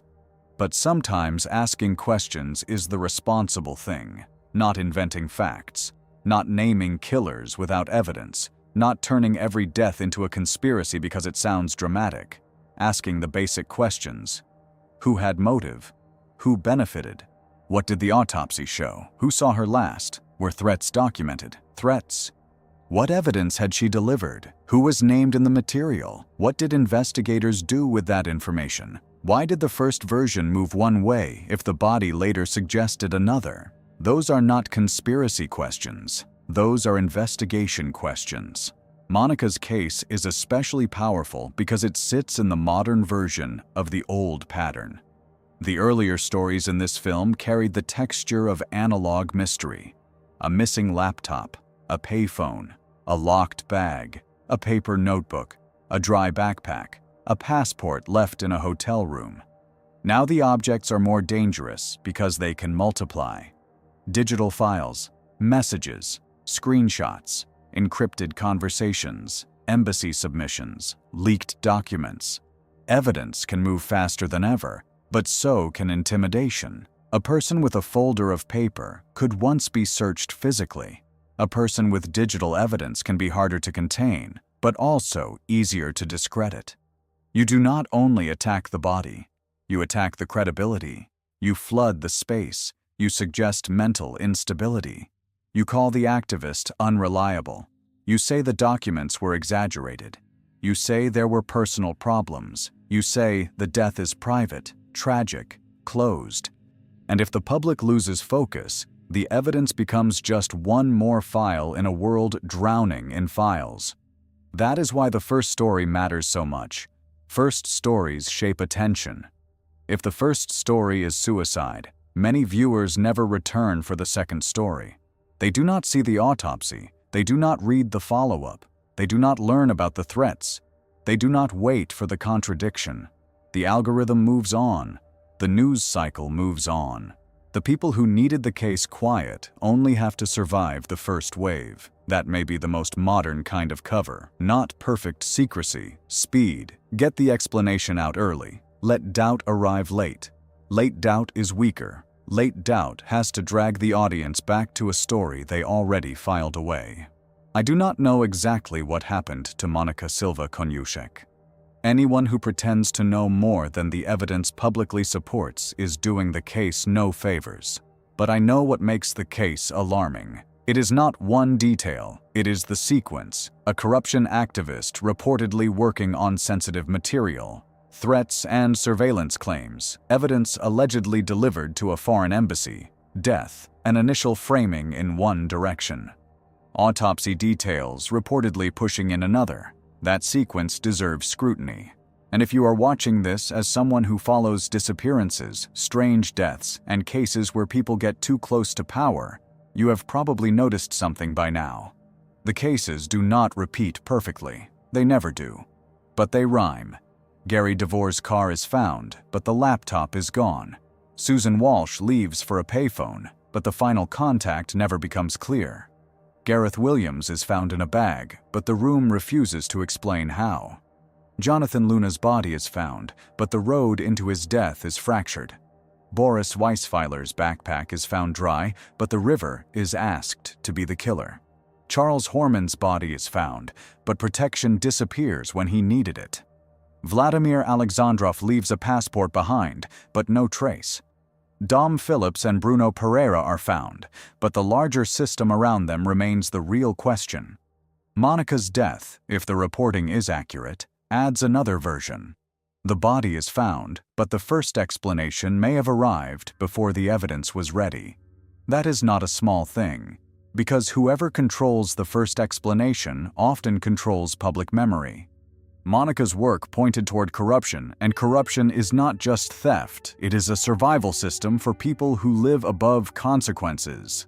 It is the network that says rules are for the people below, not for the people moving money through private channels.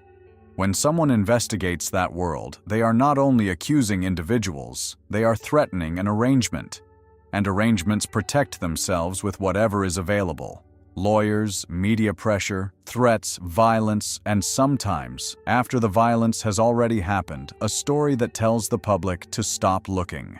That is why I would not present Monika's case as a solved conspiracy.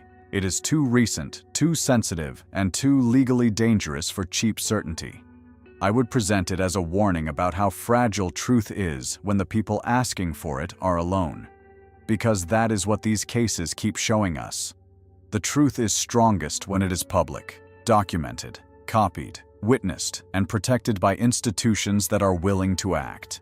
But before that moment, truth can live inside one person. One laptop, one folder, one phone, one meeting, one body carrying too many names. That is the vulnerable phase. The phase where the secret is known, but not yet safe. And Monika may have been in that phase. Close enough to danger to feel it. Not yet protected enough for the world to stop it. If there is an author's opinion I would put on this case, it is this. The most suspicious thing is not only the death, it is how familiar the sequence feels.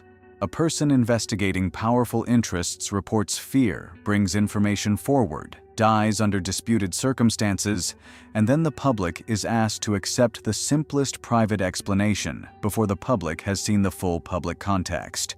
That should never be automatic. A private explanation may still be true, but it has to earn its place. It cannot be handed the case just because it is convenient. Monika's case also serves as a bridge into the next part of this film, because the next man was not an activist in Ecuador. He was a young engineer in the heart of the artificial intelligence boom, a person who had worked inside one of the most powerful technology companies on Earth and then publicly raised concerns about what that company had built. This case is even more sensitive, and it has to be treated with extra care. The official ruling was suicide. The police and medical examiner publicly found no foul play. Those facts matter, but so does the public context. Suchir Balaji had become a critic of the machine he once helped build. He had spoken about copyright, data, and the legal foundations of artificial intelligence. His family later disputed the official conclusion and asked for more scrutiny. In older stories, the dangerous object was a notebook, a passport, a laptop, or a file. In this one, the dangerous object may have been a question, not a file. Who owns the data that trains the future? And what happens when someone from inside the machine says the answer may not be legal? Suchir Balaji's case has to be handled with a steady hand. Not because it is weak, but because it is recent, because people are alive, because the company is real, the family is real, the grief is real, and the official record says something very specific. His death was ruled a suicide. Authorities publicly said they found no evidence of foul play, and that has to remain the center of any responsible telling. Those facts do not disappear because a case feels strange, and they should not be treated like small print. This segment is not an accusation. It is included because the public reaction to his death shows how little trust remains when a powerful system is questioned from the inside. Careful does not mean silent, and official does not always mean the public stops asking questions. Suchir was 26 years old, a former OpenAI engineer, and his name became known outside the technology world after he publicly raised concerns about artificial intelligence, copyright, and the enormous bodies of data used to train modern systems. That may sound technical, maybe even dry, but it is not dry at all. It sits at the center of one of the biggest legal, financial, and cultural fights of our time. Who owns the raw material of intelligence? The books, the articles, the art, the code, the images, the journalism, the copyrighted work that gets pulled into training systems and transformed into a machine that can write, answer, imitate, summarize, generate, and compete. That is not a small dispute. That is a war over the future of knowledge. Suchir had worked inside the machine. That matters. An outside critic can be dismissed as someone who does not understand the technology. A rival company can be dismissed as jealous. A politician can be dismissed as performing for attention. But a former engineer who helped build the system and then says the foundations may be legally or ethically wrong becomes harder to ignore. He is not shouting from outside the wall. He has been inside it, and that changes how the public hears him. Before his death, Suchir had become part of the wider conversation around whether artificial intelligence companies had used copyrighted material in ways that could violate the law. He gave interviews. He explained his concerns. He became, for many people, a rare insider voice in a field where the companies often speak in polished language and the actual engineering choices remain buried under corporate secrecy. Then he died, and the official ruling was suicide. Again, that has to stay in the text. It is not optional. This is not a case where anyone should overwrite the medical examiner because the story feels too cinematic. People do die by suicide.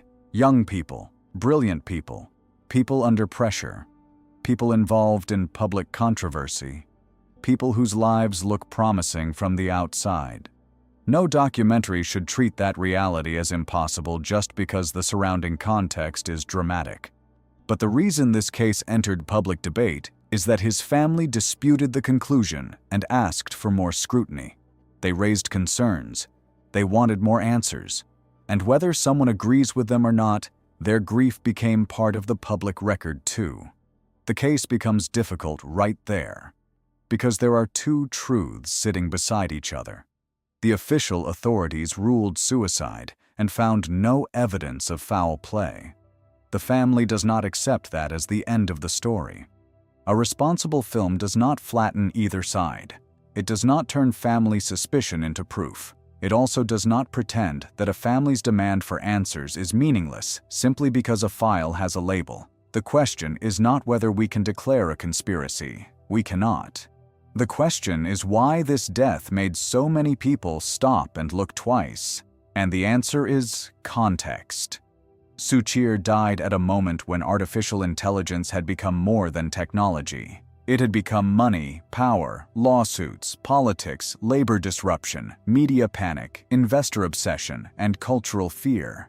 This was no longer a quiet industry of researchers in labs. It was a public battleground worth billions, maybe trillions. Every word from an insider could affect lawsuits, regulation, reputation, and public trust. That does not mean someone killed him. It means his voice had weight. And in the pattern of this film, weight matters. DeVore had a script that allegedly touched intelligence secrets. Susan Walsh had reporting around dangerous hidden worlds. Gareth Williams lived inside signals intelligence. Jonathan Luna worked a federal case. Boris Weisfeiler wandered into a security zone. Charles Horman heard the wrong men talk during a coup. Vladimir Alexandrov carried nuclear winter science. Dom Phillips and Bruno Pereira documented violent, illegal networks. Monika Silva Koniuszek investigated corruption.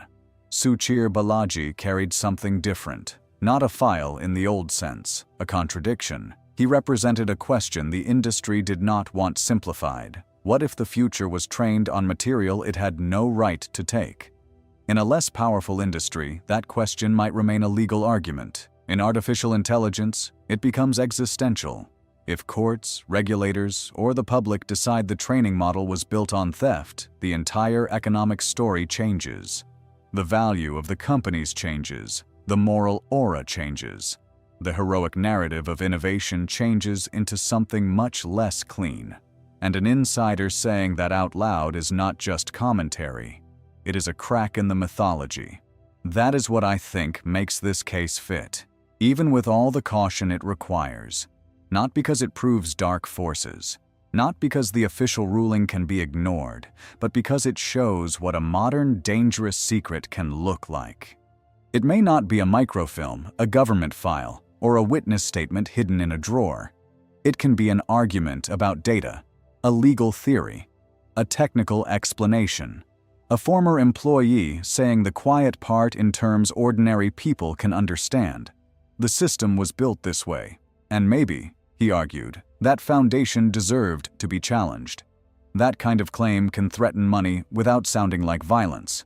It can threaten reputation without sounding like a confession.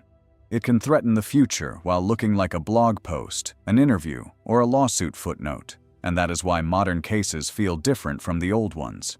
The old world had locked rooms, passports, paper files, and men in hotel lobbies.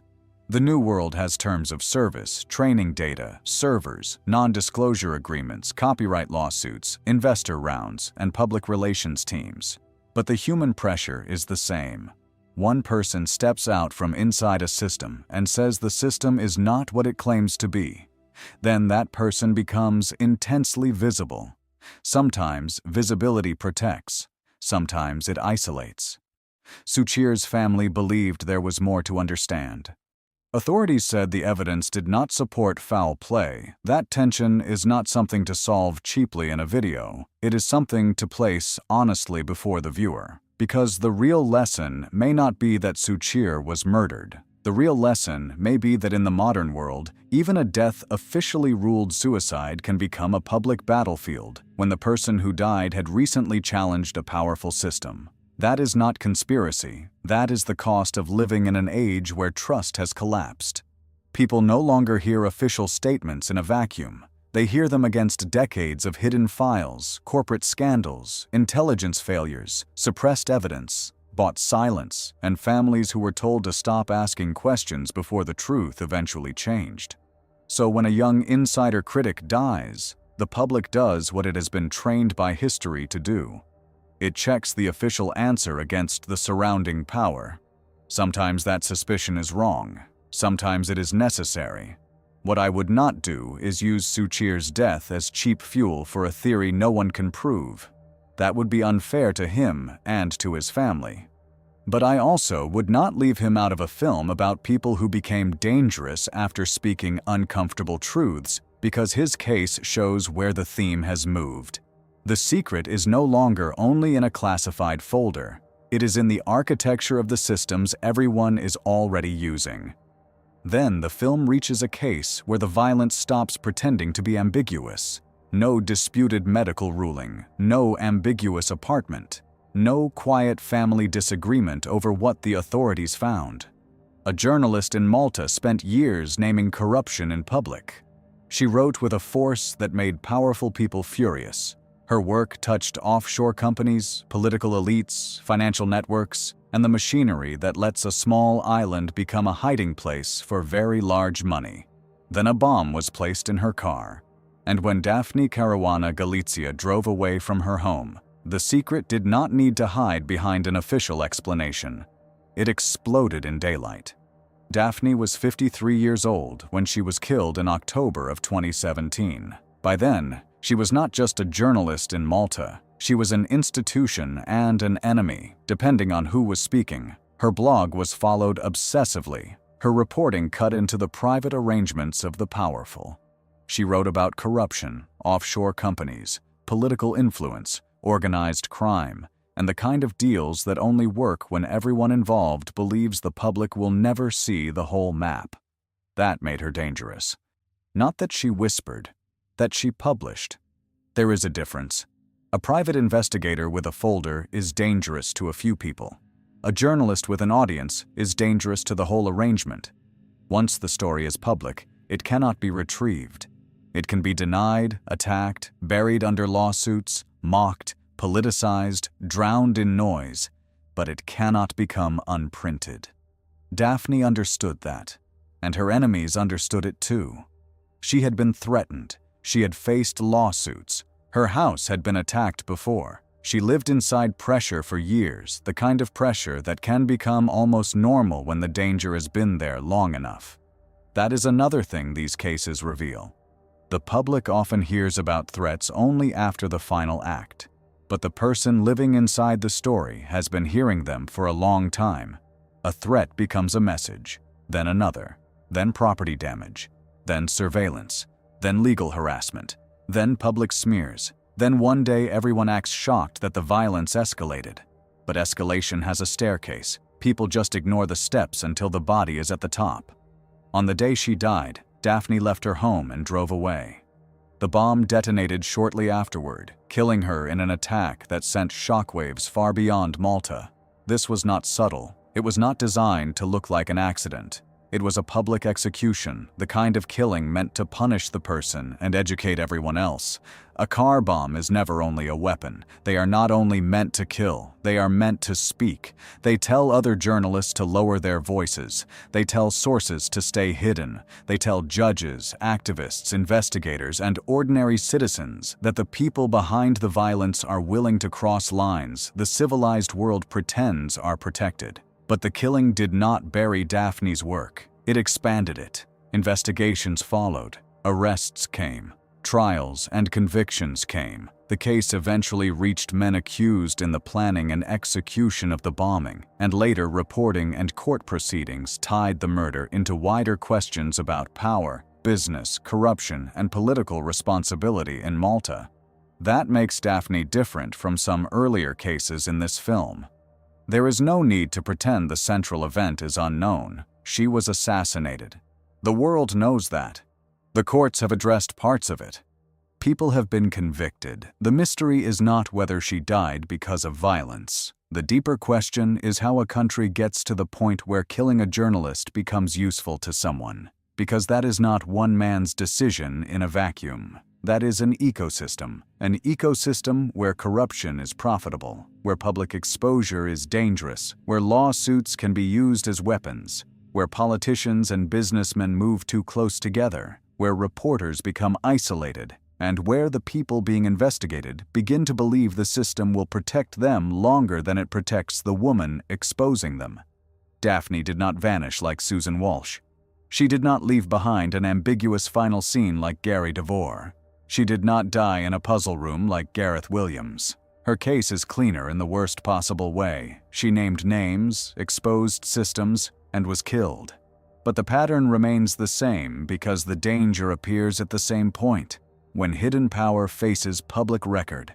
Daphne's work turned private arrangements into public evidence. That is the act that changes everything. A secret held quietly can be managed.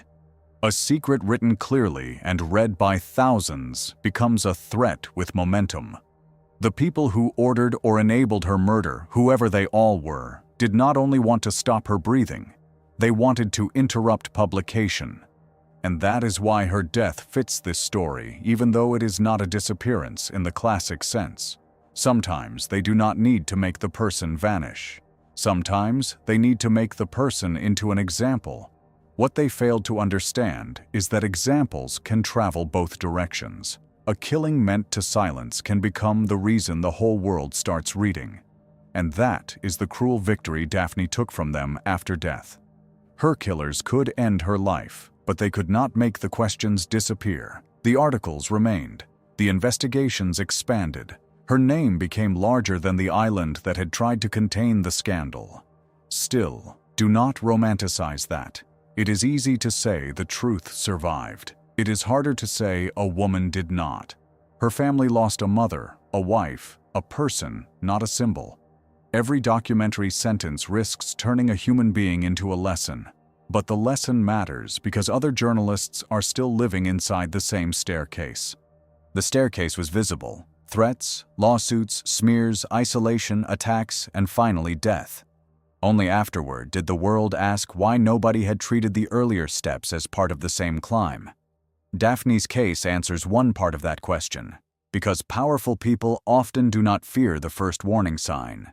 They wait to see what the public will tolerate. If threats are tolerated, they continue. If harassment is tolerated, it grows. If lawsuits drain the journalist and the public shrugs, the system learns. If someone attacks property and the consequences are weak, the staircase gets another step. By the time the car explodes, the violence is new only to the people who were not paying attention. And that is where this film keeps returning. Danger does not usually begin at the final scene. It begins when the person first becomes inconvenient. Daphne Caruana Galizia became inconvenient long before the bomb.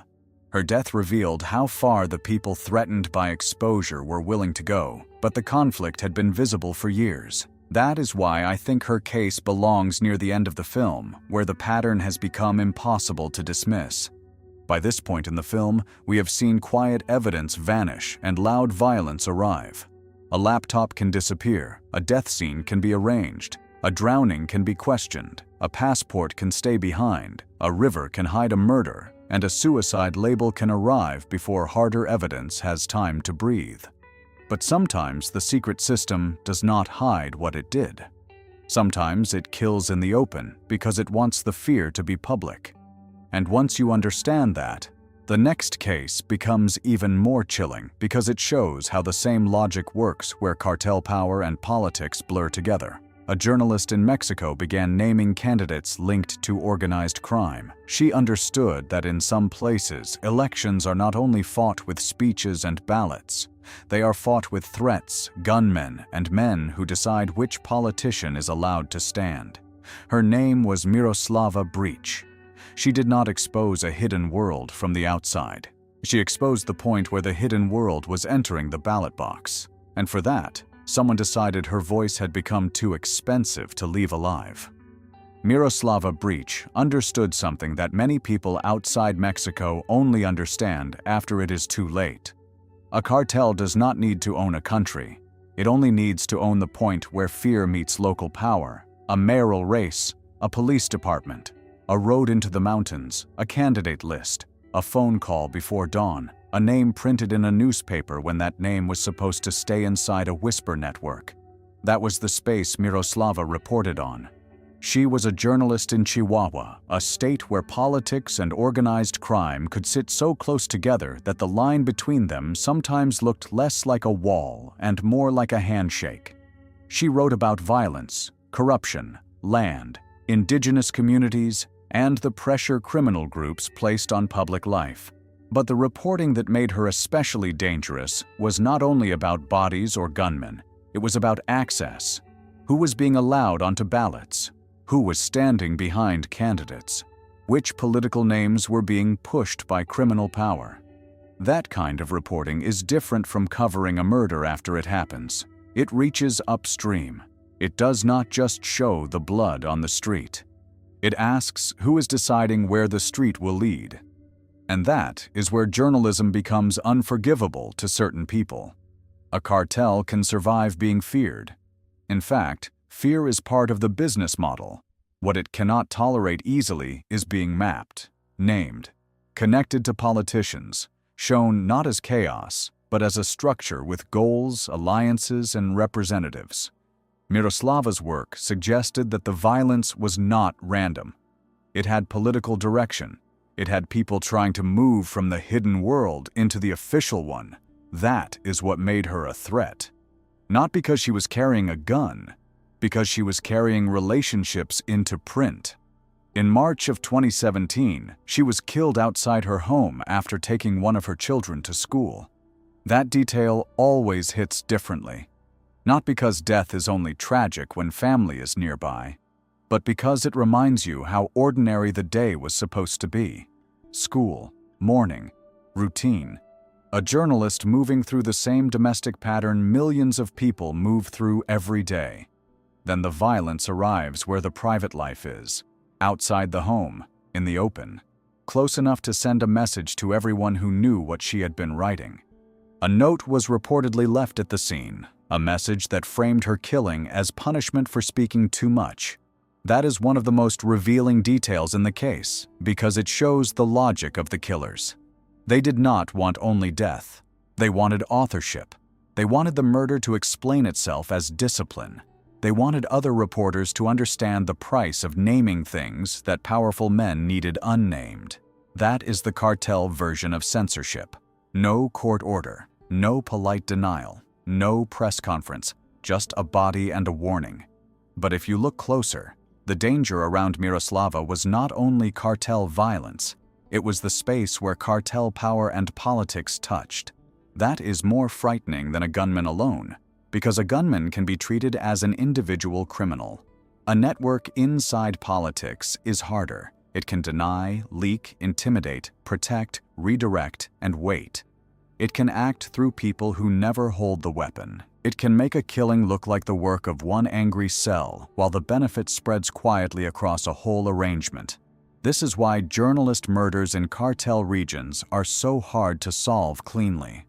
The person who fires the shots may not be the person who needed the story stopped. The person who needed it stopped may not have spoken directly. The threat may travel through intermediaries, favors, obligations, local loyalties, and fear. By the time the bullet reaches the journalist, the order may have passed through too many hands for the public to ever see the original face. Miroslava was not naive about this world. Reporters in places like Chihuahua understand risk in a way most of us cannot. They know which stories make sources lower their voices. They know which names cause editors to hesitate. They know when a call is only a call and when it is a warning dressed up as information. But knowing danger exists does not make a person immune to it. One of the most dishonest things people say after journalists are killed is that they knew the risk, as if awareness makes the death less outrageous, as if awareness is consent, as if the right response to criminal control is for honest people to become quieter and quieter until the only voices left belong to those who rule by fear. Miroslava kept reporting. Her case belongs at the end of this film for a reason. By now we have moved through deserts, payphones, secure flats, courthouses, mountain rivers, coups, Cold War hotels, Amazon tributaries, corruption allegations, artificial intelligence, offshore money, car bombs, and cartel politics. The settings keep changing. The danger keeps changing its clothing. But the pressure point keeps appearing in the same place. A person gets near something powerful people need to control before the public can see it clearly. DeVore may have been bringing home a story that someone did not want read. Susan Walsh moved through worlds where secrecy protected predators and power. Gareth Williams lived in a realm where information itself could be worth more than a life. Jonathan Luna was putting dangerous facts into legal form. Boris Weisfeiler may have crossed into a place where a dictatorship's secret could not allow witnesses. Charles Horman heard the wrong men speak too freely during a coup. Vladimir Alexandrov carried science that both sides of the Cold War could use and fear. Dom Phillips and Bruno Pereira documented a frontier where illegal economies were enforced by violence. Monika Silva Koniuszek challenged corruption too close to power. Suchir Balaji raised questions from inside the machinery of the future. Daphne Caruana Galizia published until the people she exposed could no longer tolerate publication. Miroslava Breach named the place where cartel power was entering politics. These are not identical cases, and they should not be forced into one perfect theory. That would be too easy and, honestly, too disrespectful to the facts. Some are solved more than others. Some remain disputed. Some have official rulings that must be stated clearly. Some have convictions. Some have only questions. Some may contain coincidences that look sinister because the human mind hates empty space. But the film is not about proving one hidden organization behind every death. The film is about proximity. The dangerous moment usually arrives before the public even understands the danger. The truth is still fragile then, held by too few people. Trapped in a laptop, a notebook, a source list, a phone, an unfinished legal document, or one person's memory. It has not been copied widely. It has not been protected by attention. It has not become too public to kill. That is the vulnerable window, the short and ugly space between discovery and safety. Many of the people in this film lived inside it. Some never made it out.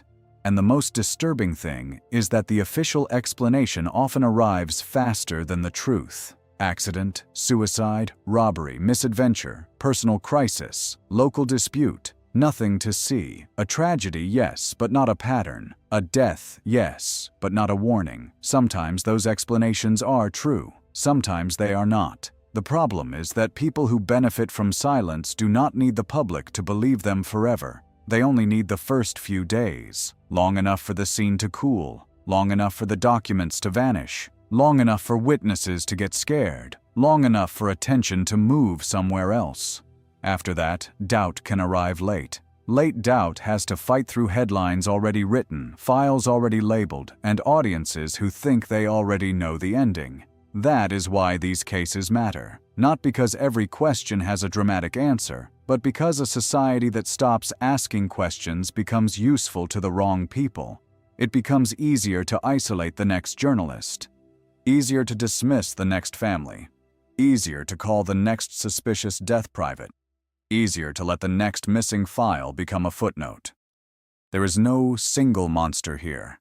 That would at least be comforting. A monster can be hunted. What these cases show is something less cinematic and more dangerous. Systems protect themselves. Governments do it. Criminal networks do it. Corporations do it. Intelligence agencies do it. Corrupt political machines do it. Sometimes the protection is legal. Sometimes it is reputational. Sometimes it is paperwork. Sometimes it is ridicule. Sometimes it is a bullet, a bomb, a river, a locked room, or a story released quickly enough to make the public stop looking.